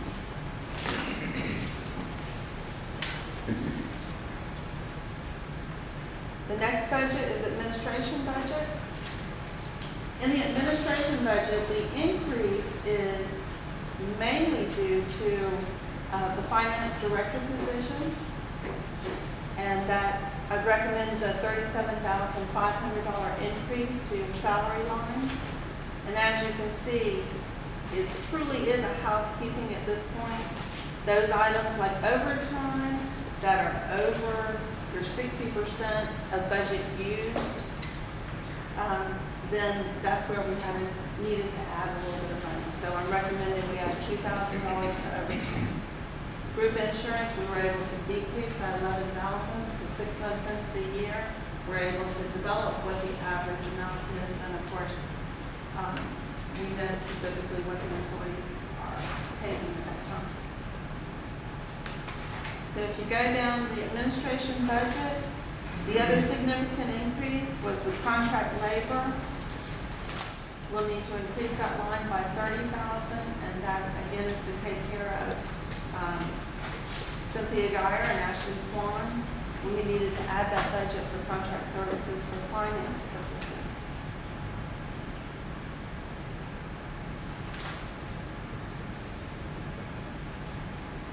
questions on administration?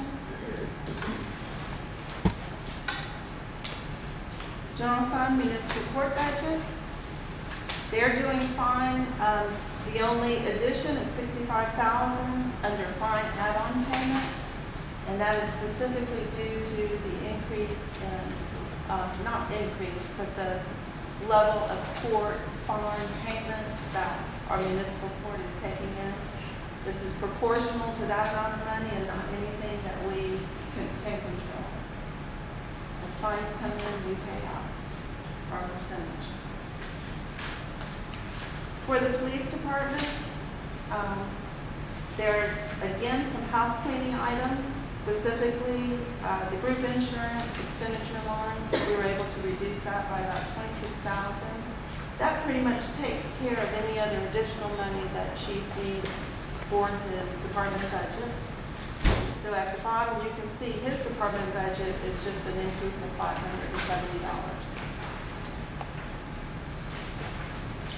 On to the general fund public works budget. Initially for FY18, we projected 2 employees to be paid out of this budget. So what has resulted is we're still just paying 1 employee. And so you can see we were able to decrease a lot of the personnel lines in public works.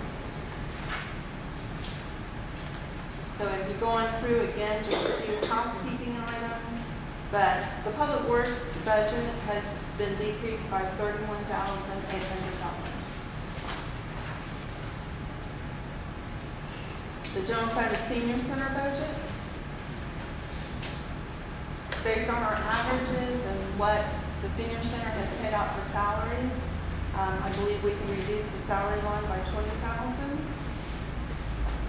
And that covers a lot of the other items that we had to increase. We did bring a full-time employee in, and we have to add funds for group insurance for that employee.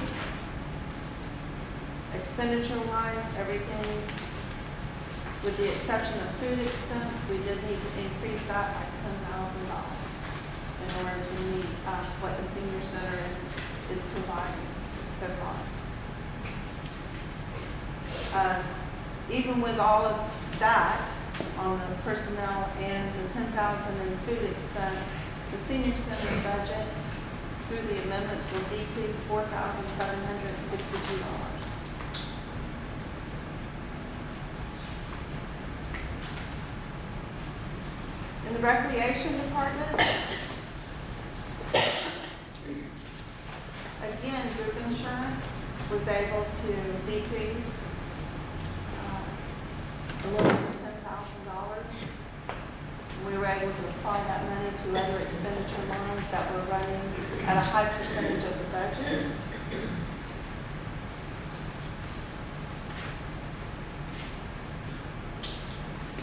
Operating supplies, there are a few areas under recreation that we found.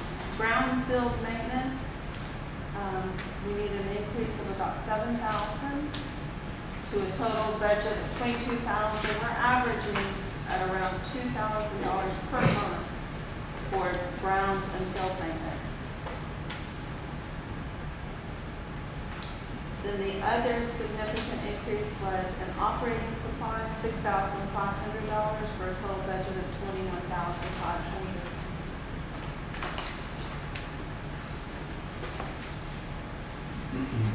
The increase in the recreation department budget with these amendments, as indicated, there's that budget. The increase is $12,275. In addition to the department budgets, we have the library budget. We have been tracking expenses for the library, plumbing services, electricity, lawn services, maintenance and repair. They are right at about 65% of their budget so far. So it's a little bit more than what we first thought it would be. I'm recommending an increase of $5,000 for a total budget of $33,700 for the library.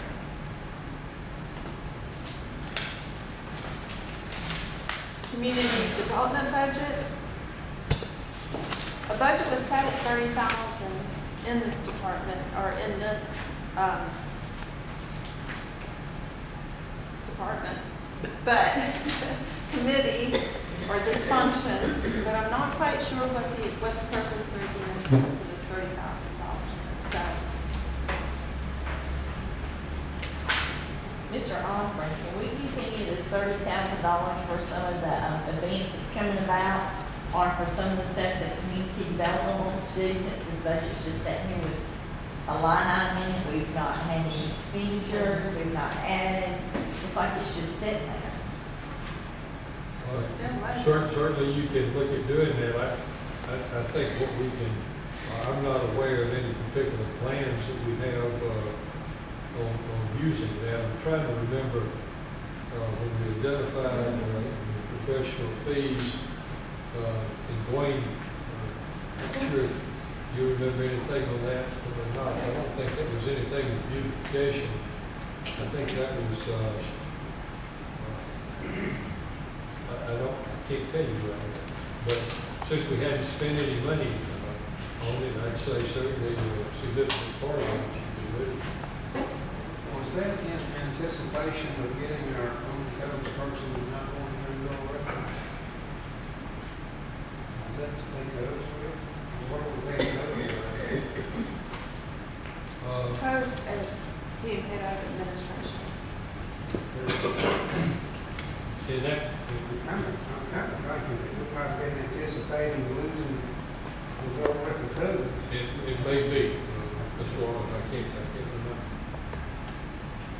But we hadn't spent any of that money, and we are entering, 7 months down, 5 to go, certainly part of that shifting. We'll just remember it there. The last page of the general fund budget amendments is the transfer to general fund capital, where we had budgeted the $15,899 for the element match. I've amended that, taken that out completely, in recommendation that the 2015 SLOSS pay for that expenditure.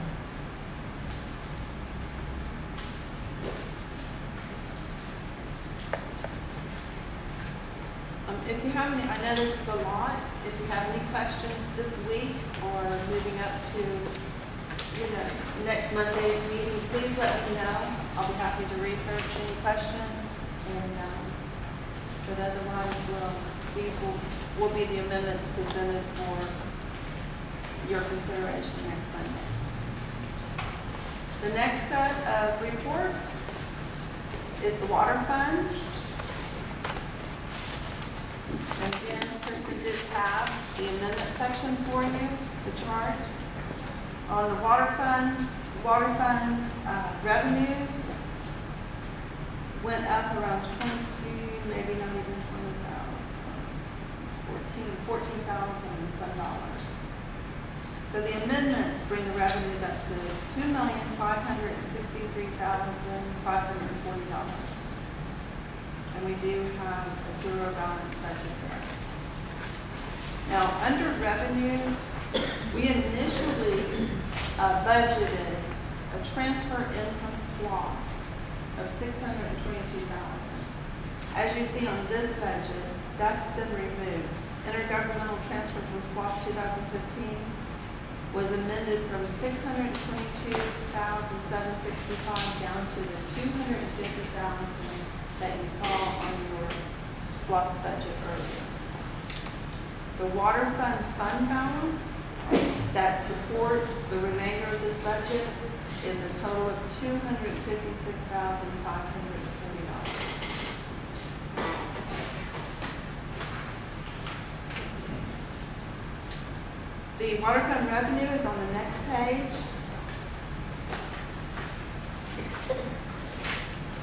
There is a increase in revenue in the penalty line, revenue line, and as you know, 3-4 months ago, when the council did quite a bit of work on the water, the enterprise fund as far as revenues and fees is concerned, We did start charging a penalty fee for people who were late or past due bills. So that revenue line has increased. That has been offset though a little bit by our transfer from SPLOST, which of course will cover the remainder of that with either fund balance or the $250,000 offset.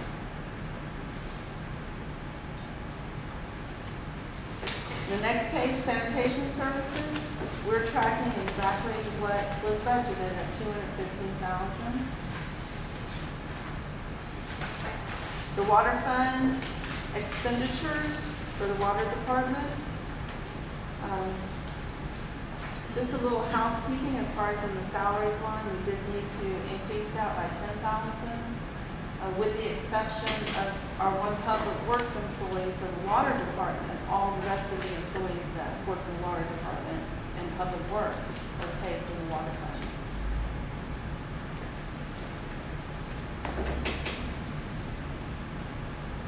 Liability insurance, the water fund, we did increase that quite a bit. And as you know, we have a new policy, and I've picked up that expenditure since we've gone to that new policy, so I have that highlighted to audit that expense.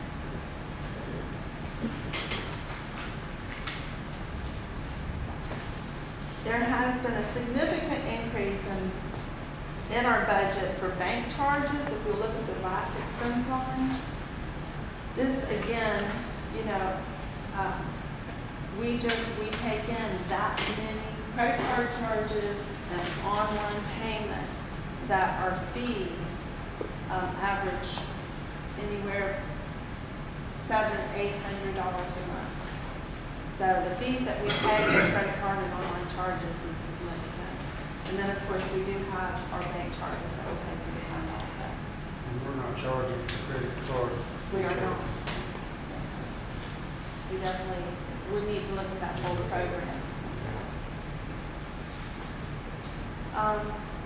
The increase in the water fund, or the water department expenditure budget is recommended at $11,500. That's strictly for operational expenditures.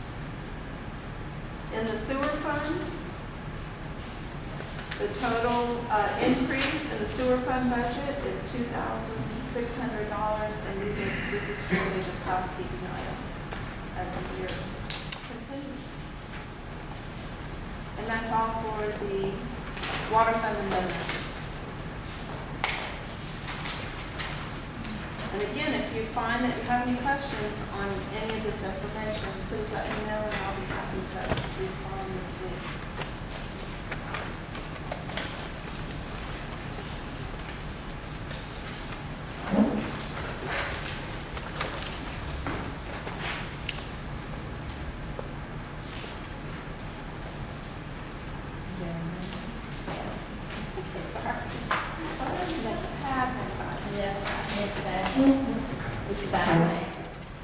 Okay, so now we're going to go down to number 3. About the tax digest information from the tax commissioners from Carroll and Harrison County concerning the process of setting the City of Temple's 2018 millage rate. You see, Mr. Osborne. Well, I had given you a brief demo that we know it's about that time. And you can see on the memo that we have received certain information from Vicki Bearden, Carroll County Tax Administrator. And one of the things she has told Cynthia and myself, she said, I need you to sign PP 38 going back by the end of August. So we've got a little time as we work on this. Don't expect you to be ready to do anything next Monday night. I just wanted you to kind of see what we've received from both Harrison County and Carroll County. I think one thing I would point out to you, if you look, we've got about 6 pages from Carroll County, but you will find a page on Carroll County called Growth.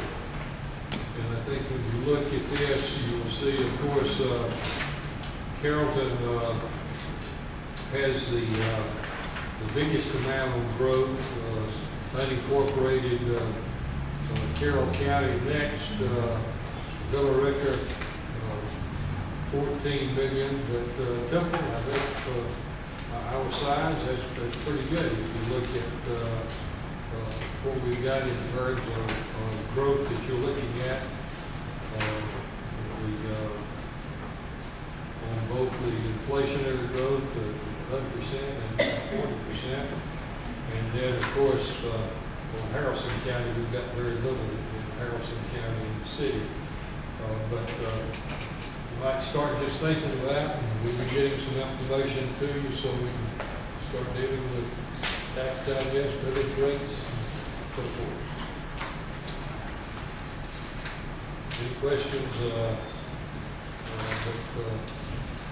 I guess any questions, work on them and see if you're not ready to answer them next time. It looks like on that rollback, what's this rollback, 6.138, that would just zero everything out, we wouldn't lose anything out. I think that's right. I have not looked at it real close. That's where it is.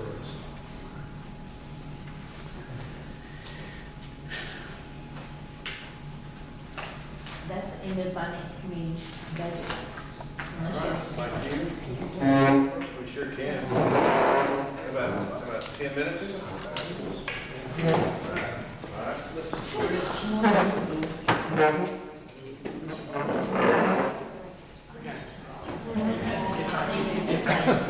If you can get it.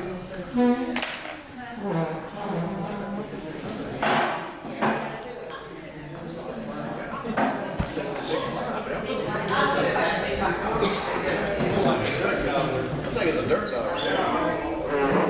He's dead now. Somebody got him. Did you get him? Well, somehow down there he got the wrong place. Got snatched.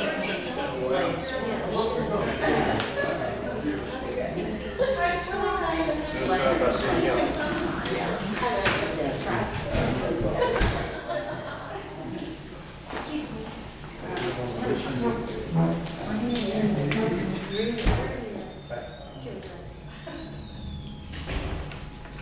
Well, we haven't got to the public statement yet. Okay.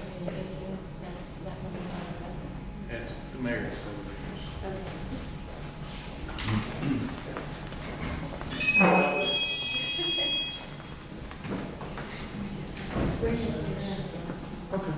All right, well, that'll be the very next thing we come to. Well, Mr. Walden will be leading that part of the meeting, now advising that there's someone here who wants to come in. We'll do. You belong to Baptist Church, don't you? Well, I know you from somewhere. Senior center. Oh, that's why. I know him. The senior That's center. why you live there. Yeah, that's it. Names I don't remember facially. What's the other one? Good, how you doing?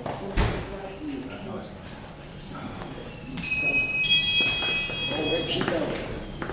Facing went outside. You just love I love the numbers, I do. There is no gray area in numbers, it's either there or it ain't there. There ain't no plan.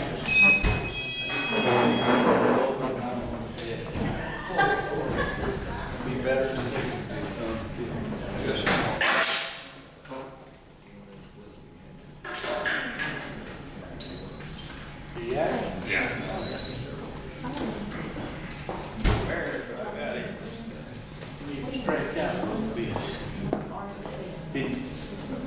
Did you see anything? Where the feet plant. Now, you don't have, you're not putting any drops in? I can't believe that. That's something brand new. I'm fixing to say that. So this is. I just had record drops. And you, yeah. I wish you had. When I left, there's something I think. Don't worry about that. You do nothing good.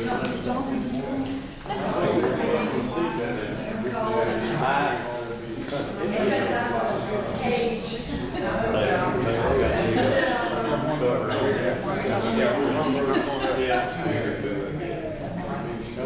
get most of where that is, only when it got making them head hurt. Now, we're trying to get a feel, maybe. And it don't make too long. Howard was the only one been involved in even feeling like. How long did they be on the operation? We're like, we're like, how'd you like to do that? How'd you like to go there from here late in there? I don't think it went back to creation about 15 after the game. Your house, really? Yeah, I've been. It took longer to get When they ready. first Oh, opened, yeah. there was nothing under $500,000. And then the economy dropped, and you could get them for $500,000. They told me not And to they get quit out. building, but now they're back to it.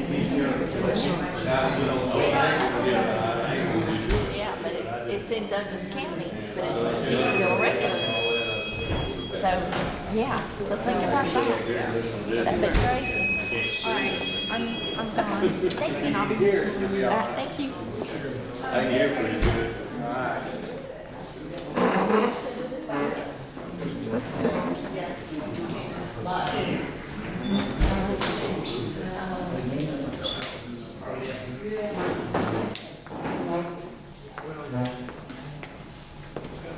It helps when she's going over everything.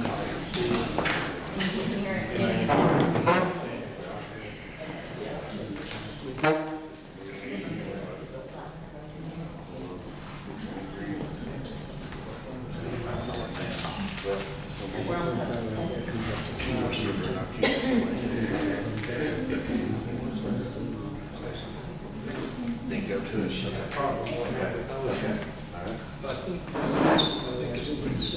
I got another committee I gotta go through here soon. Move forward and stuff.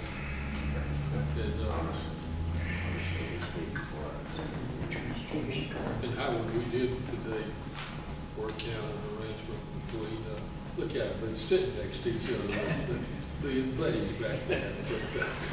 Okay, we got it worked out. I'm gonna explain that. We can, they may cover it in their comments. All right, I think we're all back, so we can go ahead and reconvene. Before I turn it over to Mr. Walton to handle the Public Safety Committee section, ma'am, would you like to share what you want to share? Yeah, hi, my name's Jill Ball. I live at 100 Glendale Boulevard. And I've been, she lives at 101. What's my Jill? Pardon me? Jill what? Ball, T-H-O-L-L. We've been addressing the issue with the abandoned vehicles and the old vehicles at 168 Venable since March of last year. And nothing's been done. Since then, there have been 2 additional wrecked vehicles, now parked, one on the side, one in the front. Somebody ran into part of that house in the front, bricks are missing, they put cardboard or plywood up in front of it. The weeds continue to grow over all those cars in the back. They don't run. When you were out there the last time that you made them clean up the yard, they pulled them out, whacked the weeds, and pushed or pulled them back in. They don't run. It's all code violations. And it's still continuing. It's getting worse. We want some progress. I understand there's legalities that you have to do and that you have to go through, but these people don't seem to care. I had my house on the market for 9 months last year and couldn't sell it because people made comments about the crack across the street. And it's dangerous. They've got a huge tree there, and there was another limb that broke off the other day, about a week or so ago. That tree is dead. It needs to come out. They've got 7 children over there. It's going to fall on one of them, or it's going to fall on the house, and somebody's going to get hurt seriously. So we just want to see some progress in regards to that property. Talking about the old Pepsi Coke And they got sits there. an old Pepsi thing sitting out there, an old washer out there. I mean, it jumps up the neighborhood. So we'd like to see that it gets addressed and that we start seeing some progress. Thank you. Thank you for being here. That's next on the agenda. Public Yes. safety. All right, Public Safety Committee, Chair Councilman Howard Walton. Yes, sir. Thank you, Mr. Mayor. Item number one, report on code enforcement activities in the city of Temple, including the continued problems on Venable Road with the vehicles. Mr. Scala. So, hot seat, sir. And we got public comments. Good one. I like it. Well, this month, I think you guys got a copy of my code enforcement report. We had about 13 cases and closed 11, and of the ones we still got open, we have like 3 of them, 6 of them that are problems, 1, 2, 4, 5, and Vulnerable Road is the number 1 on the list. I went back and checked the files on these guys, and they've been doing this since 2017, as far back as I got files for. And we've issued them nice letters, notice of violations, please clean up your house. I've stopped by there. They won't do anything of the sort. So that leads us to the next phase of what we want to do about it. From what I read in the codes is we have basically 2 choices. One is we can cite them for a code violation and take them to court and let the judge decide that issue. At the same time, we also, according to our code, we could actually have the city clean up the property and bill them. And if they don't pay that bill, we can put a lien on the property under the FICA statutes. So that's the 2 things we got going. And I spoke with Chief, and he's willing to support whatever we decide to do. We just have to figure out which one we want to do. The proper step would be just go through some citation process with the violation taken to court. It's either or. According to the ordinance, you know, the ordinance is, you got 30 days from the time you're served. If you don't do it, then the city can clean it up and put a fine on it. All they have to do is be notified by the police. You have to be served a notice. Well, that code section is apparently something that had existed before. You must give them the opportunity for a hearing. Okay. So even if you were going to do it through the cleanup method of the lien, and you were going to do it yourselves, normally what you would do is you would cite them in the alternative. They have to have a hearing before you can take any Okay. action. So you cite them in the alternative, and you say either you get in there and clean it up, or we will. And then the judge has the right to then fine them and require them to clean it up. And then what has been so effective in other cities we represent is to say it's a per diem fine. If you don't do something, we're going to keep adding on to this fine. And it's going to continue to be added on until you do something. And so it's a very serious matter. And again, if they don't do it, then you can lien, the city does it and you lien the property. Okay, great. So what the process we're going to do is cite them, bring them to court. They have 30 days to clean it up, and then court takes the Right. process. I talked to Bill about that today. There's a citation form. You have the uniform traffic citation, which really doesn't apply. You need kind of a different citation form. And we have a set of forms we use for those cleanups and how you do all that stuff. So I'll get that. I've got a note. I've got to get that to Bill tomorrow, so y'all can get started with the process. And then these ladies who would be involved as witnesses need to come to court. They need to go through the court process with you and testify as to what's been going on, how bad it's been, and what they've been through. And then the judge would enter an order. Okay, and I have the form for the orders, I have the form for all that stuff. Now, we have 2 lawyers in the firm who do that. So when you get ready to do it, George, this will be the first one. Right. We'll let you do all the rest of them, but you need to get us to help you with this first. They also have chickens living in the house. Fresh eggs for breakfast. You don't need any council action on that. from what I- No, he needs to proceed. Right, so I can just get a hold of you and get the form that we need and go from there. That's But right. then it would be, I guess, the chief that would write the Chief citation. and I are on the same story. He's prepared to have the police officer deliver the citation. So we just gotta get the right paperwork, I guess. That's Part correct. of what we talked the other day, was deciding how we would proceed, but like I say, Chief, Mr. Scott, I met a couple of times today, so we squared away the process. Just handle it from here. We should be able to, we're all on the same page, we just had to make sure we were doing it the right way. And other than that, How about the other ones here, this list? well, the other ones are actually, Villa Rosa and Double D, they're burnt down houses, and we can't find the owners. And it says according to our ordinance, they have to be served in person. Yeah, and again, your ordinance is not good, and you serve them by publication. And so what we need to do to decide, we're going through like a process of however many of them you're going to do, and we're talking about this one. What would be a good idea is just let us put together a cleanup ordinance that is correct, and then let you use that for your enforcement ordinance, and then give you all the forms at the same time, because we've done that in a number of cities, and all we got to do is just give it to you. You might want to, George, if you get a little time tomorrow, go on Muni Code and just look at the enforcement ordinances for Rockmart and Cedar. Buck Cannon done that, done one in Tallapoosa, and so you can look at those and show you kind of what's there. Great. But in the meantime, for Vulnerable Road, we're just gonna, we will be talking about it. Should you get the ordinance, you get the form, you start that. Right. Yeah, we don't need to wait for an ordinance, but you just get what he needs on the citations. Yes, sir.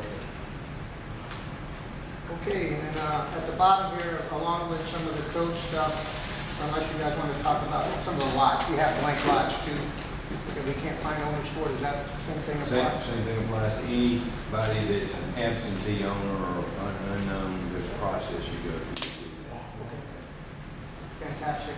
And then I think on the back of your report, I did a wastewater, we were working on the wastewater problem, and I did a wastewater report, and our wastewater treatment center did a great job. They 99.99% of the stuff was, and we were better than rainwater coming out of it, so. Yeah, they did a great job, and even the Georgia, West Georgia did a site survey of the creeks that our water tables flow into, and were not polluted. So that sample points, they're doing a really good job about that. And as well as with the code, we found out that if we have some, what we think are categorical industrial polluters, we can actually run tests and find out how to do a sewer surcharge. If they run so much higher than what codes call for, we can charge them for that. So we have the ordinance. No, We have the ordinance, we just need to test equipment. Yep. And right now, we have the main test equipment, which costs $3,000. We have it, Vernon has it on the site. All we need is the reagents.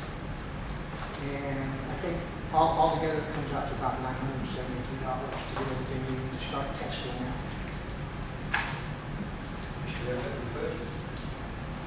Yeah, we just put money back in the budget for things they purchased, so let them use that to go back and purchase what they need. And then other than that, we have the fog issues coming up again. It's getting that time of the year where we gotta send out reminders.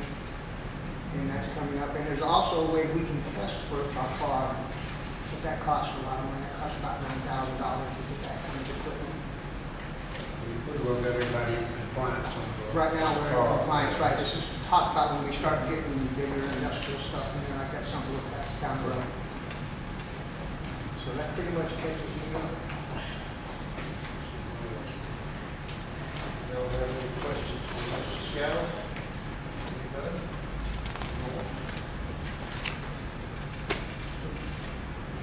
Work on the Venable Road, that sounds like a top priority. It's going, it's going. Thank you, ladies. Thank you.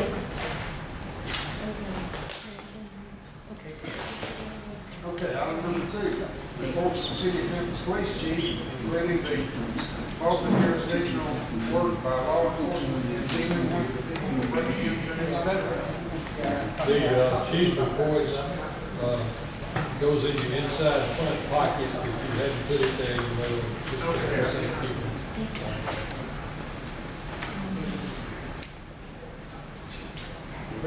Have a seat. Chief. Hello? How are you?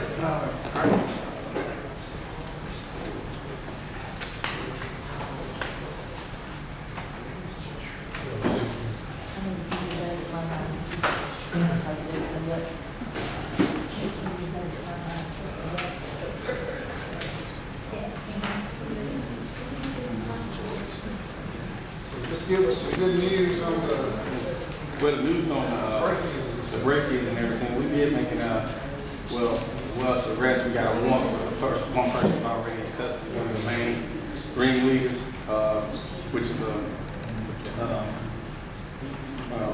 she was captured in Alabama. So when we got wind that she was in Alabama, we went ahead and took warrants up here in Georgia as well, because found out that she's 17. And under the Alabama law, it's considered as a minor. And what they would do is release her. So what we did in Georgia is now, we took those warrants. So now, before they release her in Alabama, they're going to bring her to Georgia. But we still are waiting with other agencies. There's 4 other young males that was involved in this crime. And to narrow it all down, we need to get her up here to talk to her. So we still got DeKalb County in on this, as well as Alabama, and a few of the other agencies in Carroll County itself. Once we get this one female in, we can be able to bring the rest of them on down. If not, she's gonna probably tell who they are from Alabama, then they'll call us and tell us. We got video footage and everything.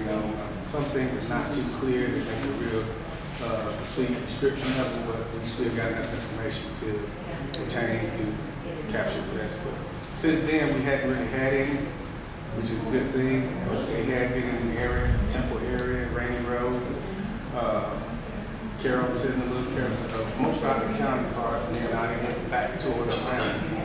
So hopefully we can get this all on the road in maybe a couple of weeks or so. Yes, sir. Things have.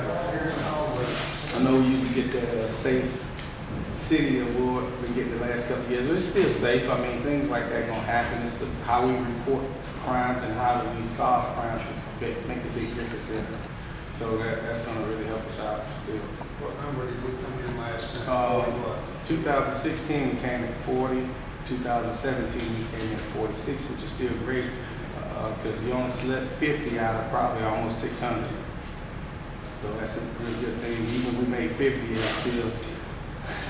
Yeah, because it's other cities they never made. Y'all did get your stats on everything. First one, we did have a few other things on it that we didn't get a chance to get on there. Highlights, which are about the drug arrests we made, and getting the warrants on that subject, doing the break-ins. We got methamphetamine covered. And as y'all can see, we had one officer had his father passed away. We still got a few ongoing cases that we closed a lot. And I tell you what, I really appreciate it that we was able to get that investigated because it's moving up a lot. Which we was doing okay, but it's just a lot better when you got 2 versus 1. But everything is going good. We still got a lot of other cases coming in, but we solve them as we get them. Can you give us just a real quick update on where you are on the vehicle? Okay. On the vehicles, I did make the purchase last week. I believe it was, I want to say it was last Friday before or last week sometime, I'm not sure. I made a purchase on them. We had to come by to get the requisition number, and we went ahead and proceeded with the purchase of the vehicles. He said it would take anywhere from 7 to 9 weeks before the vehicles come in. And once the vehicles come in, we got Metropolitan already ordered all those equipment that we have to install in the cars. So they just want to make sure we order them first before they go order the stuff, and something happens to our order, we stuff with all that equipment down at Metropolitan. Once they get the stuff ordered, I think they can make the order with the equipment before the car even gets here. Only problem we're gonna have is by waiting so late in the year to get it. That's why I wanted to get them if we could in February, is that you got back orders on other vehicles. You got Coweta, Carrollton, Villa Rica, different other agencies with their vehicles down there waiting to be, had this equipment installed on them. So I hadn't been down there now in a month, but they're probably moving them on gradually, but I'm quite sure if we get our 2 vehicles down there, there's still some ahead. But you got to give it a vehicle. Yes, sir. But the thing is, we will be in the vehicles, hopefully, if everything goes right, we still should get the vehicles probably by October sometime. So you're satisfied with what you got? Yes, sir. Yeah, we're pretty satisfied. We got some, we ended up with 19s, like Cynthia said. I talked to him, he ended up giving us 19 versus 18, and it was cheap. It's amazing just waiting. Yeah. But everything else is going pretty good with the vehicles. We've got everything in place. Sweet. Any questions for the chief? I did want to say one thing too about the, right now, I don't know what the deal is, it might be a little running out of whack, but the electric company that we deal with, air conditioning, basically, what's the name of the Addison? Yeah, I got something going on with Addison right now. I had to come in and repair a thermostat, and the bill on that thing is $600 something, $700 for a thermostat, and I don't have a problem with it. So when I just got back in town, so I'm waiting on them to call me back, and that's why the bill is so, high, which is thermostat. I'm looking at top thermostat, the one we got, one of the Honeywells, is probably maybe $100. And he's got 4 hours labor and all kind of stuff on there, and I'm trying to figure out where to get 600 in.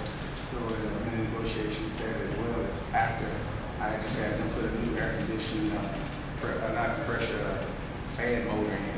So I'm gonna just wait to see what that's going to be. But like I said, I deal with vendors, I've been doing it for 20 years plus, so I feel behind looking to see what the reason is. Get a detailed bill because that is kind of high. What do you think? Let us know what we get. Yeah, oh yeah.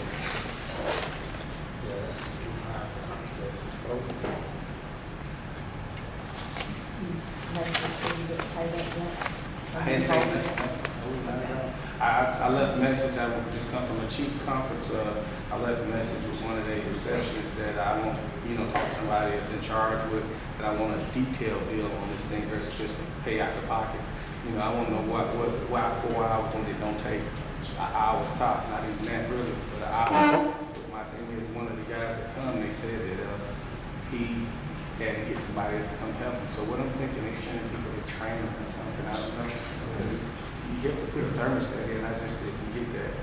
And he worked on it a couple of hours, and then he had to leave, and then he had to brought another guy in, and they out there working on it, and then they put down 4.5 hours. Well, let them know that we control the vendor list. Yeah.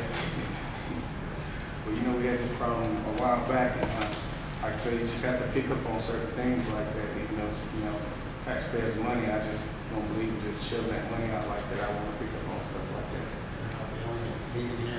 Because I'm not quite sure they do it without, contract throughout the city.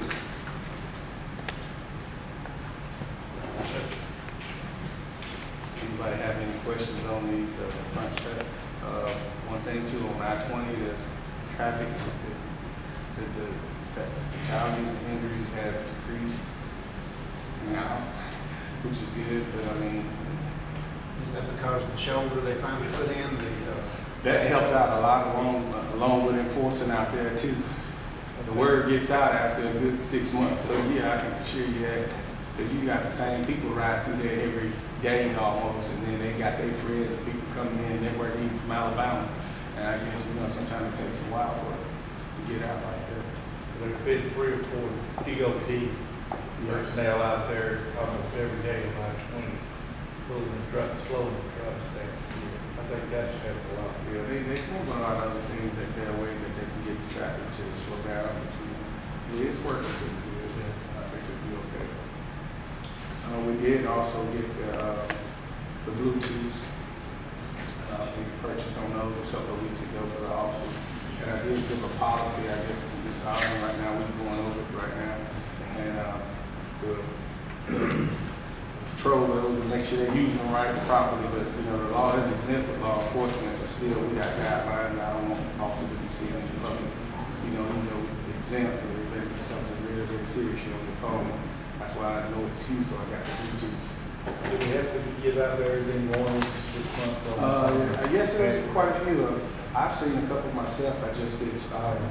At times, it was on I-20, I mean, on our cars, when they pull up on that light, I roll that window down.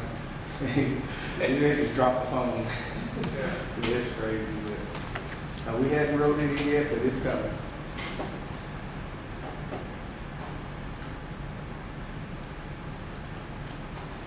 Any other questions? Appreciate your help, sir. Thank you, sir. Good job. Thanks. All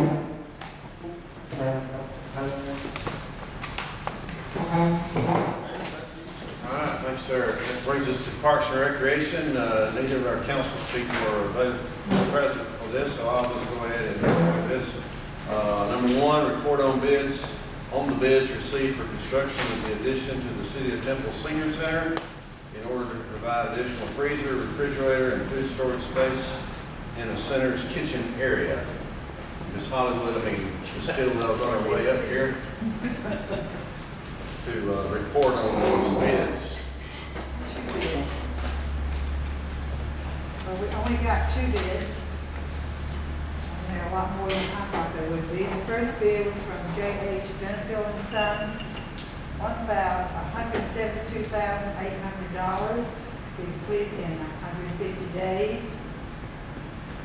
We've got General Rock, if they find rock that's not supposed to be there, or raise them up to 150, and trench rock is 300, and unacceptable soil is 40. The next bid was from AD Construction and Development, $13,853. Days, completion 120. General rock is 40, trench rock is 35, unacceptable soil is 100. Yes, sir.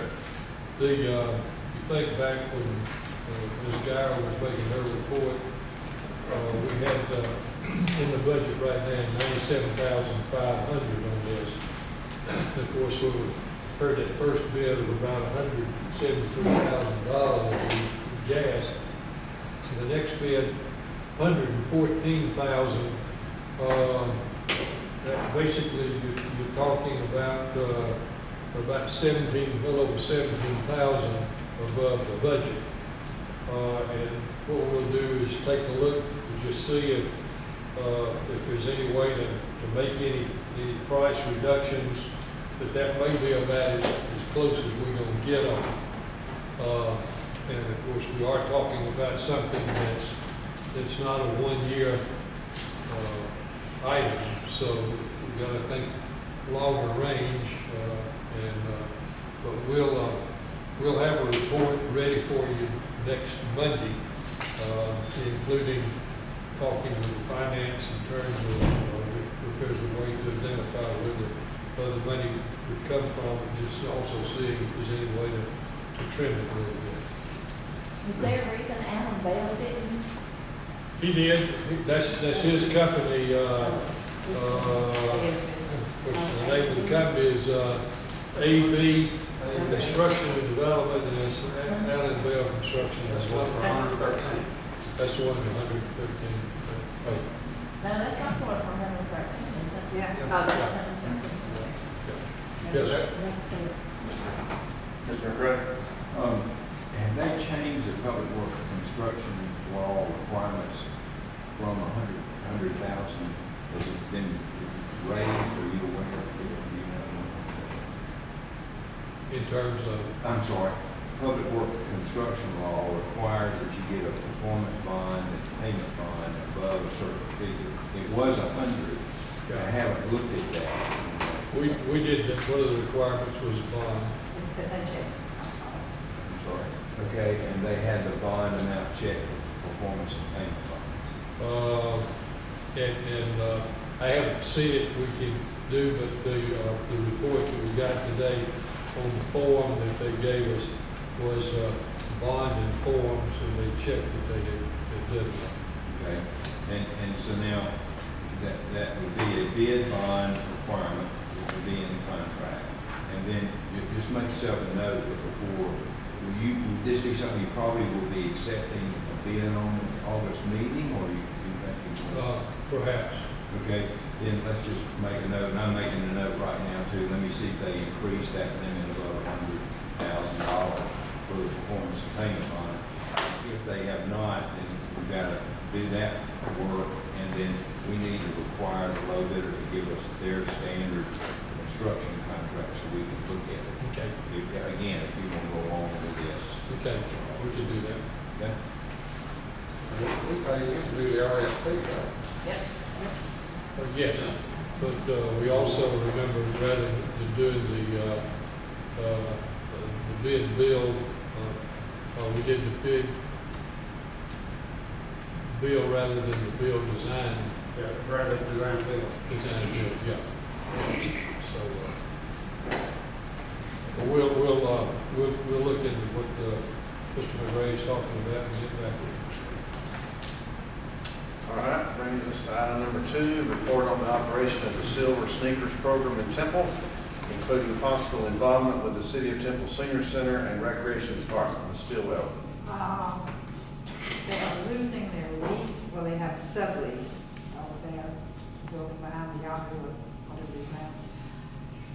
And they need a space. A lot of my seniors go to this, and they would really love for it to be at the rec or at the center. And I think where they would really like for it to be is in one of the rooms at the rec, because we don't have any place to store whatever equipment she has at the center. But I think it would be a great thing. I think Mrs. Patsy Allgood sent all of you a letter or email. Did you get that? Yes. Just to supplement what Ms. Stillwell is saying is that, and I will be meeting with Joe Wilson on this either tomorrow afternoon or Wednesday morning. I expect that we'll be coming to you on the 6th with some kind of item, so would request that you look into this and talk with Ms. Stillwell and anybody else. I do think it would be an excellent addition to our program, both for the seniors, and we're talking about a room in the recreation department that really is not used at that time of day. The only thing that I think we might not be able to do sometimes is that when we've got court meeting in that room that they use, we might not have this, but I don't want to cross that bridge at this time. That'd be something we need to talk to the judge about. But I will get with Joe Wilson on this tomorrow or Wednesday. What is our liability on this? Ma'am? What is the liability on this? Basically, we would require them to have whatever liability that we would with anybody else. I mean, we've got groups all the time that are using, so whatever the liability requirements we would have. And so far as I think looking at this is, if we do this, this would be somewhat, I think, like the arrangement that the rec department has sometimes with instructors. The other part of it is looking at it as some type of service tied in with the senior center. I went out and looked at about 30 people, I understand, participating in this now. Not that many are regulars from Sanders program. If we had it at that location, I think we'd pick up a lot more. Right now, we don't have anything, because we lost one employee and we have one out sick, so we don't have the staff to do exercise programs this time. Does the senior citizens pay for this program now? Well, it will be, the one we have now, No. this one, Yes. it will, if you are a silver member, which most big insurance covers, there's no charge. If not, it's $3. Each member would pay that, yeah. Okay, so then that comes back to the next question. Now we're getting payments from a federal program. So where does that put us in liability? If you're saying that because it's a federally funded program, do we have any other or any different form of liability? The answer is no. Okay. Wouldn't be any different than when playing basketball. Except she's getting payments from the insurance company. Is she not? you have to have something, if you've got a silver sneaker and you're Medicare, you just said it covers it. Well- That's what I'm saying. Okay, I see what you're You see what I'm saying? Right. So I just wanna make sure that we're not getting in that gray area that we're gonna wind up in trouble with somebody else, because now they're on our property, not ours, the city's. Well, let's just have a general discussion that anybody that's on any of your property for any public purpose, you have that liability regardless. So it's there. And how many days a week is this? Is this It's just a 5. couple, if they do it 5 days? Well, they only do it in the morning, they have a class from 8 to 9, Monday, Wednesday, and Friday. Yeah. Tuesdays and Thursdays, it's from 10 to 11. 10 to 11. So it's only 5 hours, 5 hours a week. Yeah. So will we be charging her rent or anything? But that's what it said, that if we look at some kind of arrangements we have with some rec programs, whether we identify it in that way or whether we identify this as part of our overall city incentive or service program. What she says, she's not making hardly anything anyway. Right. She's not really making anything right now. She's hoping to grow it, but right now she's not. But we'll have some information for you. How easy. All right, Thank you, Alan. thank you. I'll have some more, Oh, you got more? if you don't mind. Well, I'm sorry.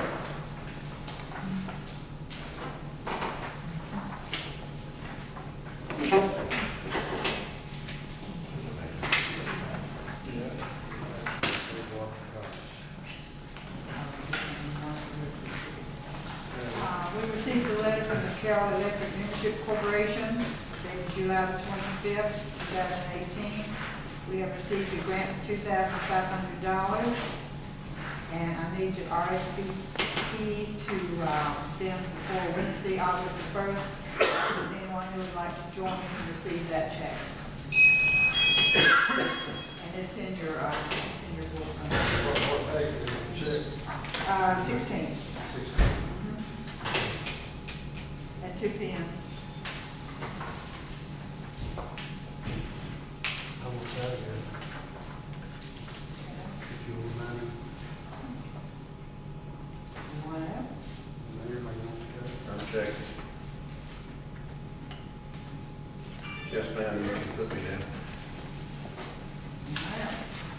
to? Who wrote the grant? Did you write the grant? We haven't sent to Martha, usually, yes, she's going to be there. And you always get it when you write. Yeah, she does good. Isn't it something? Do that on our report. What's for them at school? This is for them at school.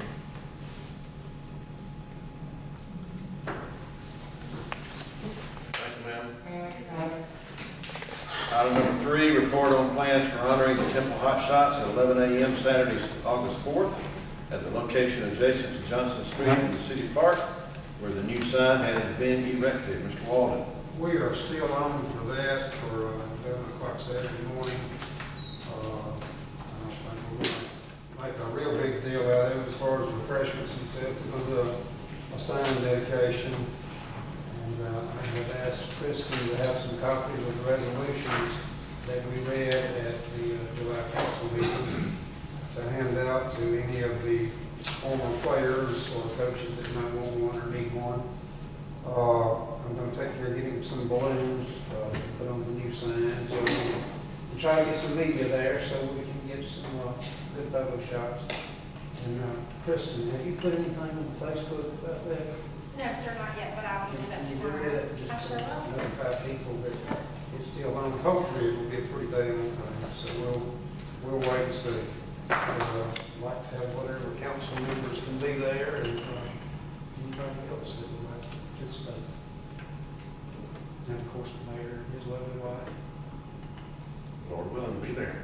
Right. All right, thank you, sir. Item number 4, report on the specifications for the 2-story press box for the new ball field. Mr. Osborne.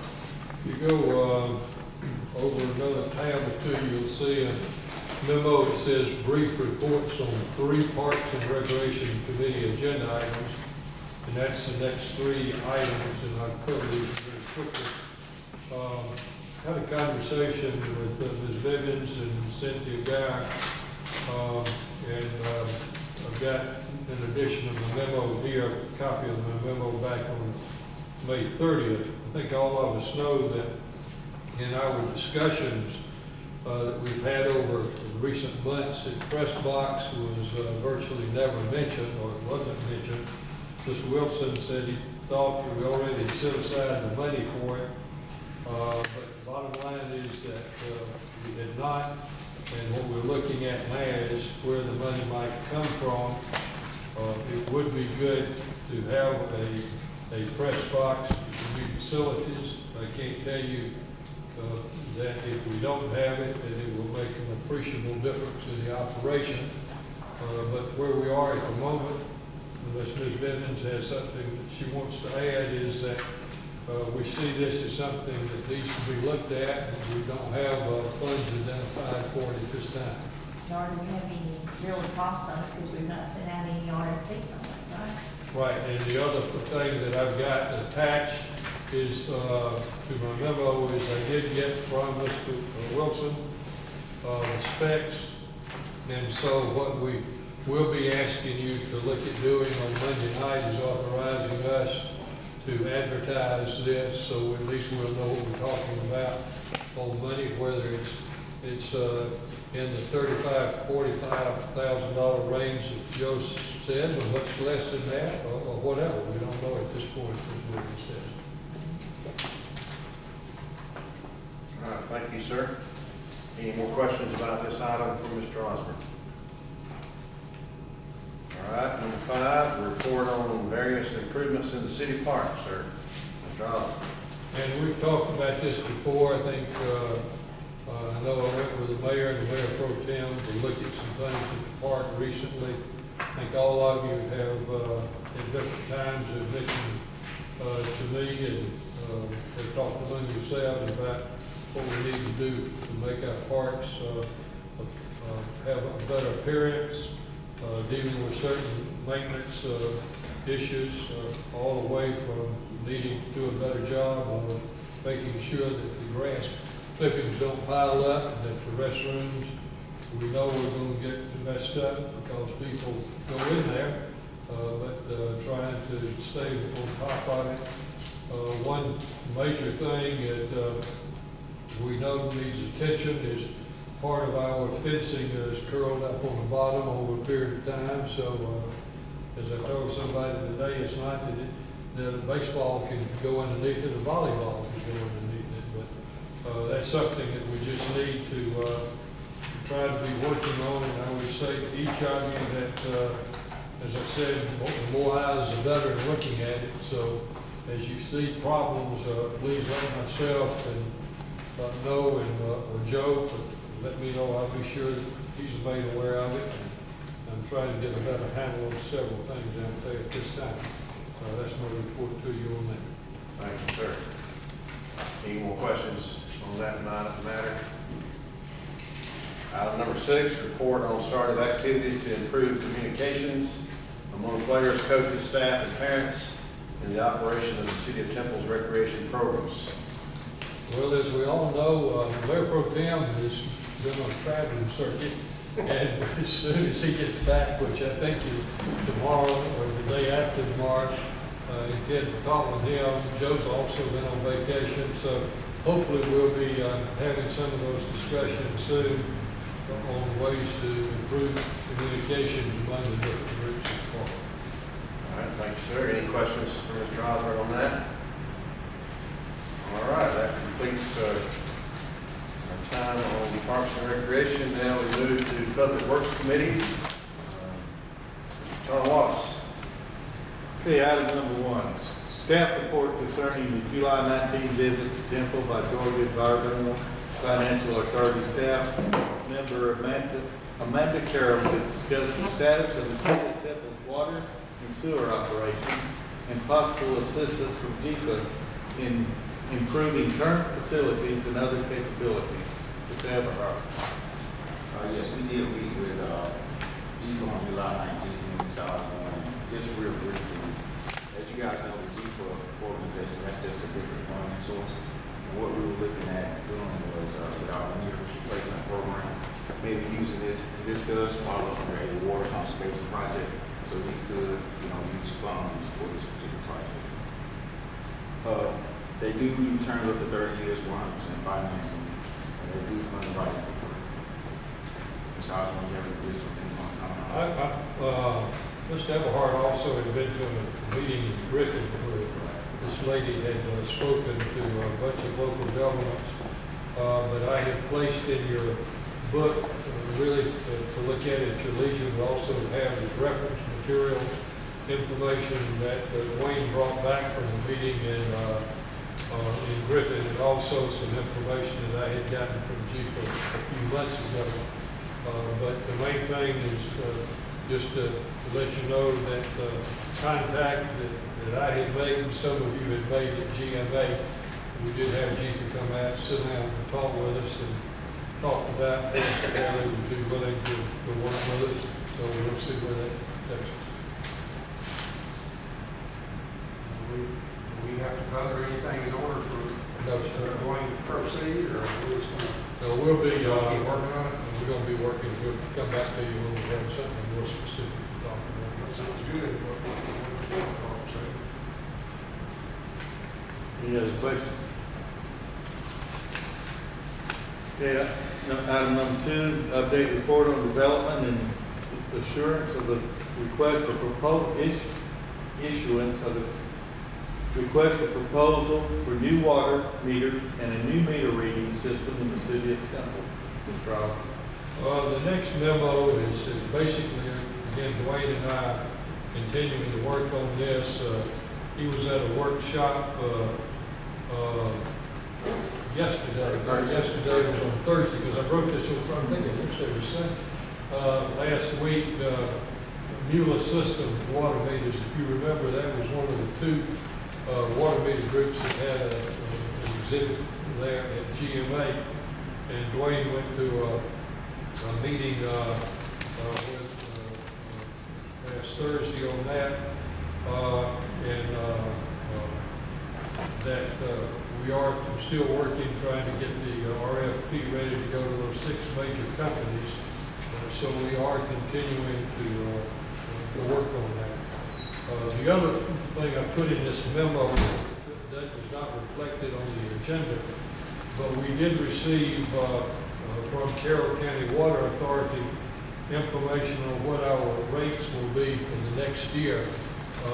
And Mr. Walden, you may have some comments on this, but the bottom line is that, we had been told that they might be going up 20%. It's far less than that. And I've given you the last page under this tab is a copy of the letter from them dated the 20th. And basically it says that they will increase by the water rate would increase by 10 cents to a rate of $2.03 per unit. That's equivalent to $2.71 per thousand on water bills after December 1 of this year. The other part is that the Rainy Road add-on would not change from what it has been. Of course, we have managed to get that below 50%. Now it's hovering right around 50% now. So both of those have helped us not have to spend quite as much money as we thought we would. It looks a little better for next year than we thought it might. I will add, if I may, 5% will boost our needed revenue in order or our addition to the budget. Probably around $18,000 for the year, for next year, according to my calculations. Based on the bills that we just paid to Carroll County Water Authority, if the bills remain the same for the whole year, it'd be like a little over $17,000. So I'm thinking, let's put in the budget $20,000 will probably cover the increase. Could have been worse. And I'm hoping that we can sort that. Not really. We'll see. Any other questions? Item number 3, reports concerning current work by the city attorney's office and several city staff members to prepare draft ordinances, as well as policies and procedures for the city of Temple's elected officials to review and to consider enacting in order to help improve local water and sewer operations. Mr. McCray. Thank you, sir. You have an ordinance and memo that I sent to you on July the 24th. And it's what I would refer to as phase 2 of the ordinance, meaning that the first one was water and sewer rate structures. We adopted it in April. You might remember we said we would come back and make changes in that. The changes start off by a better definition of senior rate that you saw in part 1. And then there were questions about delinquent charges and how all that was going to work. And so we put in new ordinances to change all of those requirements. And then I decided to look back at the water and sewer tap fees that we had enacted before. And you might remember that a part of that referred to outside city limits to be determined. So when I look back at all of that, I decided that we needed to go back and change those and put in a lot of other requirements. In the black portion on page 4 of highlighted material is in there for emphasis to show a lot of great things that we do in other cities about how we charge for tap fees. If you get into a problem, you charge more, and you can do that. And then an inflationary factor we talked about, that's in section 6. So you go up every year on your rates, and you don't find yourself in a position that you're doing what we've had to do. You know, raise rates terribly at one time, and you raise them for inflation. And then water meter deposits and water service applications and liabilities, all those are in section 7 and 8. I want to mention a couple of things I said in my memo. First of all, that is that when we adopt these, when you see other codes, you're going to see those in schedules. When somebody comes up here to City Hall, as I said in my memo, and a separate memo to Kristen, they go into Kristen's office as the keeper of the schedule. Here's what the tap fee's going to cost. Here's what a disconnect's going to cost. Here's what your deposit is. If you got to get service put back on, here's what your second deposit is. She would have a rate of schedule for all those fees. Okay? And all of that needs to be put together and adopted by y'all as a part of your rate schedule with this ordinance. Or, as soon as this is adopted, put together your schedule for the ordinance and have Kristen present to you the schedules that would exist for all of these things. I'll answer questions.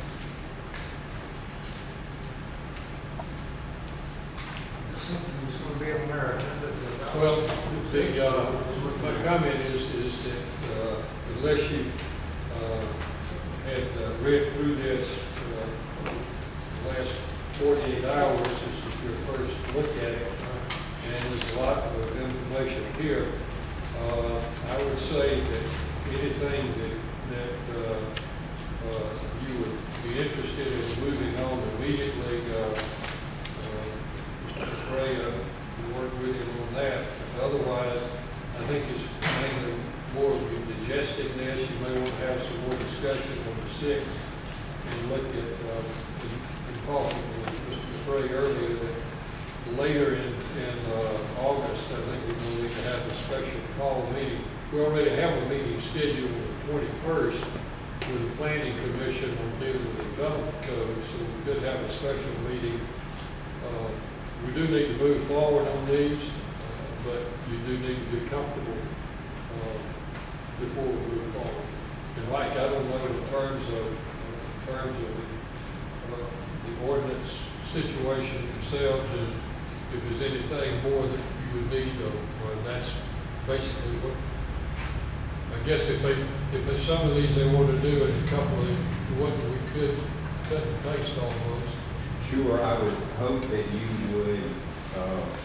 would change your fee schedule, your water and sewer tap fee schedule in my section 5, which is basically what you had before, but with some additional stuff there. I think it's helpful. that talks about and it's down at the bottom of that page, additional requirements, costs, and related things. I think all that is very helpful to Temple, and I'd like to see you go ahead and put that in effect as soon as you can. And when you talk about what's up next, if we adopt most all this at some point in time, then when George has finished some of his work and he just got the reports back on, my goodness, everything was good at the water and sewer treatment plant and around the creeks there, which is great. It's a wonderful blessing. Then I think the next thing is our commercial and industrial surcharge ordinance and what rate structure or changes we make with that. That's the next phase of what we do. On these commercial sewer tap fees, we should take a look at, like on the 4-inch line, $8,500. What is that, so, like a hotel or something? You know, 200-300 range, 400 range. Is that enough money for a tap fee, or do you charge so much per room? Or is there a scale that you look at? You can do whatever you want to. There was some actual litigation about that, saying you could not do it that way because what you do if you're charging, in your example, for a hotel, then you're charging, that is not a fee to tap in, okay? That is an impact fee, which is totally different. So what you could potentially do is charge based on some of these criteria down here, somewhat more than your $4,000 fee because of what you're doing. But you cannot charge an impact fee unless you adopt an impact fee ordinance.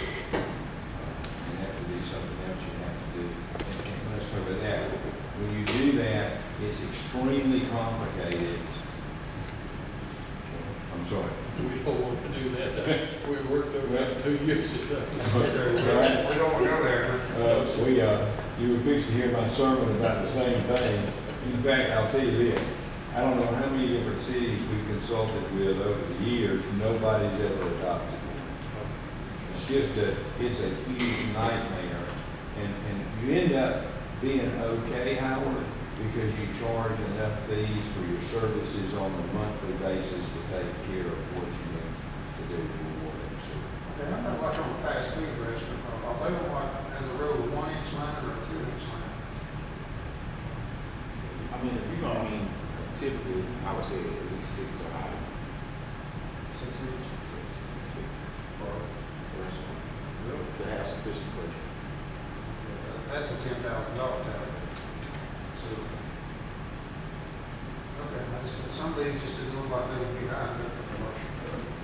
And let's talk about that. As a general rule with regard to all fees, what Kristen will develop for you if you want to kind of get into that and build is going to be these fee schedules. And like when I was doing all this, I was looking at Cedar County's correct. They must have 7 pages of fees for all kinds. So what you do, and I'm glad to send that to you, you can go online and look at it and have it's by the way appendix C to the Cedar County ordinance. But if you don't think that because of what you're spending and because you got this deficit we talked to with Mr. Camp about bondage, that's not going to cover you from the standpoint of raising revenues, make it higher. Your cost has got to be related to water and sewer operating to pay its way. Okay? So if in order to do that, you've got to have, I know nothing about fees, tap fees, or water fees, or sewer fees, but that's got to be 14,000 rather than 10, or 18,000. As long as it's related to the additional amount of cost and time you're putting into it. And it's not an impact fee, you can do it. So this is the current fee schedule in one city. I don't remember what it is, but it is also what y'all had put together, don't I remember, Bill, in your tap fee schedule. I think this is it. Other than outside the city, it had on yours, I would have said to be determined, TBD. So I put in cost plus 100%. And I went back and looked at that today, and you can do that, you can charge different fees outside than you do inside. So, I know I'm now saying it for about the third or fourth time. If you want to, while you're looking at this, change the nature of this fee, do it. No reason you can't.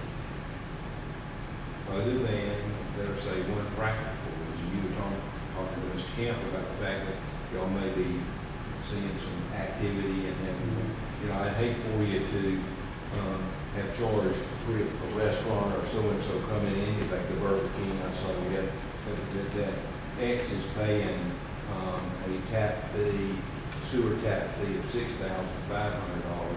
30 days later, that same basic type institution's coming in here and you're charging them $14,000. Well, that depends on the size of the water line. No, I'm talking about, no. I'm saying right now, a 4-inch tap is $6,000, and then somebody comes in here 30 days from now, and that same 4-inch tap is 10. So, Yeah, we don't want to discourage anybody. so what I'm saying is, if you decide you're going to adjust this other than an inflation factor, maybe this will go up a little bit every year unless you don't do it. But if you decide you want to increase these, my advice to you would be that you've got a fee schedule in place now that you put in place in April. Consider adopting this in, January of next year or something. See what I'm saying? So you don't run into what I just talked about. Gotcha. Any other questions? Okay, item number 4. Report on plans for providing information to Carroll County voters during the 3 months before the November 6th general election concerning the transportation special purpose local option sales tax referendum. Mr. Osborne. I talked today with Gerald Pilgrim, who's in the commission chairman's office in Carroll County, and he said that they had gotten somewhat of a little late start on trying to put together that public information campaign. That he said the city of Carrollton had done some work that they thought would be useful. And basically what I told him that we just wanted to be sure that whatever we did in providing information to our citizens about the T-Splash, that we coordinated with them. Mr. Pilgrim was going to send me some stuff this afternoon, and I didn't receive it. And he was a little under the weather this morning, so I'll check with him tomorrow. We'll get that. But the bottom line is, I just wanted to put us in a position so that as the weeks go by, that we're coordinating with Carroll County and in particular other municipalities, in particular Carroll County, on information we make available to citizens concerning T-Splash. Okay. Item number 5.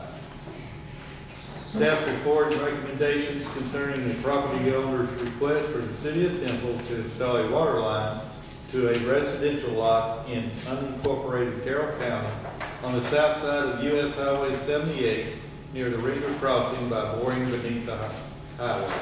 This is apparently not something we need to talk about anymore. I talked with the builder on Saturday, I guess.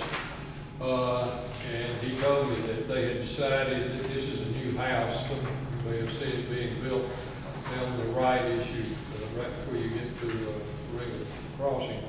That they were just going to dig a well, which is what the several other structures in that area have done. And because what I was saying in my memo to you, that I didn't think it made sense for the city of Temple to go to the expense of paying the cost to bore underneath 78 just to serve one residential house, that if they wanted to annex the area. But he did tell me, he said, we decided that Temple hadn't done anything for us on that property for years, so we were not going to we still want to deal with you. I said, sir, I don't think you've been paying any money to Temple over the years. You're not inside the city. But anyway, that's where we are with that. One other thing with Ringer Crossing, when you look at the map, and I talked earlier today with a couple of people on this and with Mr. McRae, as to whether the Ringer Crossing itself is in the city or not. The chief says that they have done policing in that. Mr. Walden doesn't think that was in the city, and trying to get a little bit of handle on that because of the information that we've received, with the truck that you get hit by the train that night. But anyway, but that's my report on, don't have to worry about boring into 78. Okay. Item number 6, report on the citizens' request to place a bench in the front entrance to City Hall in honor and memory of a former Temple area resident. Mr. Johnson. Citizen has decided she's not ready yet, so we'll not go forward anymore till then. Okay. Item number 7, report concerning a request from the University of West Georgia's Field Science Department to conduct a river cleanup this fall in a section of the city of Temple. Mr. Roberts. The last page in your book is an email from Randa Harris with the University of West Georgia. And what they're wanting to do, I think, is really exciting, that they want to do a cleanup here in the city of Temple on by streams. You can read it, said they've not done one here in Temple. They get volunteers that people go and pick up trash in the creek and everything, and they've got some ideas here, but I do need, as she says in the last paragraph, I need to let her know tomorrow if we like the idea. I like the idea. I think it'd be good to do. I can't imagine why we wouldn't want them to do that. So if it's okay with you, I'll just call her tomorrow and tell her, hey, we're interested. We don't need any official action. We may do something in terms of some kind of agreement later, but basically, they just want to know if it's something that we'd be interested in looking into. I think it's a great idea. Anytime somebody wants to clean up something, right?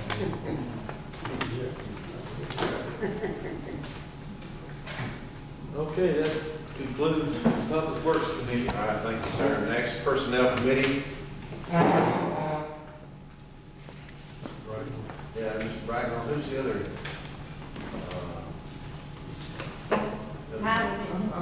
Yeah. Go for it, Howard. Okay. Follow up from the city council personnel action during a special call meeting held at 5 p.m. July the 3rd in order to fill all positions in the city public works department. Mr. Osborne. Now that we have a vacancy, we'll start recruiting tomorrow. That's my report. Item number 2, any questions on that? Item number 2, report from city attorney on a proposed new personnel policies and procedures handbook for city of Temple employees. Mr. McRae. Thankfully, you've already heard. Doesn't have nothing Back to you, Mr. Mayor, if there are any questions. I apologize for that brain lapse there, and who the other member of the committee was. Hey, I forgot that. All right, that brings us to closing comments. Ms. Bivens? Mr. McRae? Mr. Walden? Mr. Wallace? Mr. Osborne? All right, I entertain a motion to adjourn. Yeah. All right, all in favor, let me know by saying aye.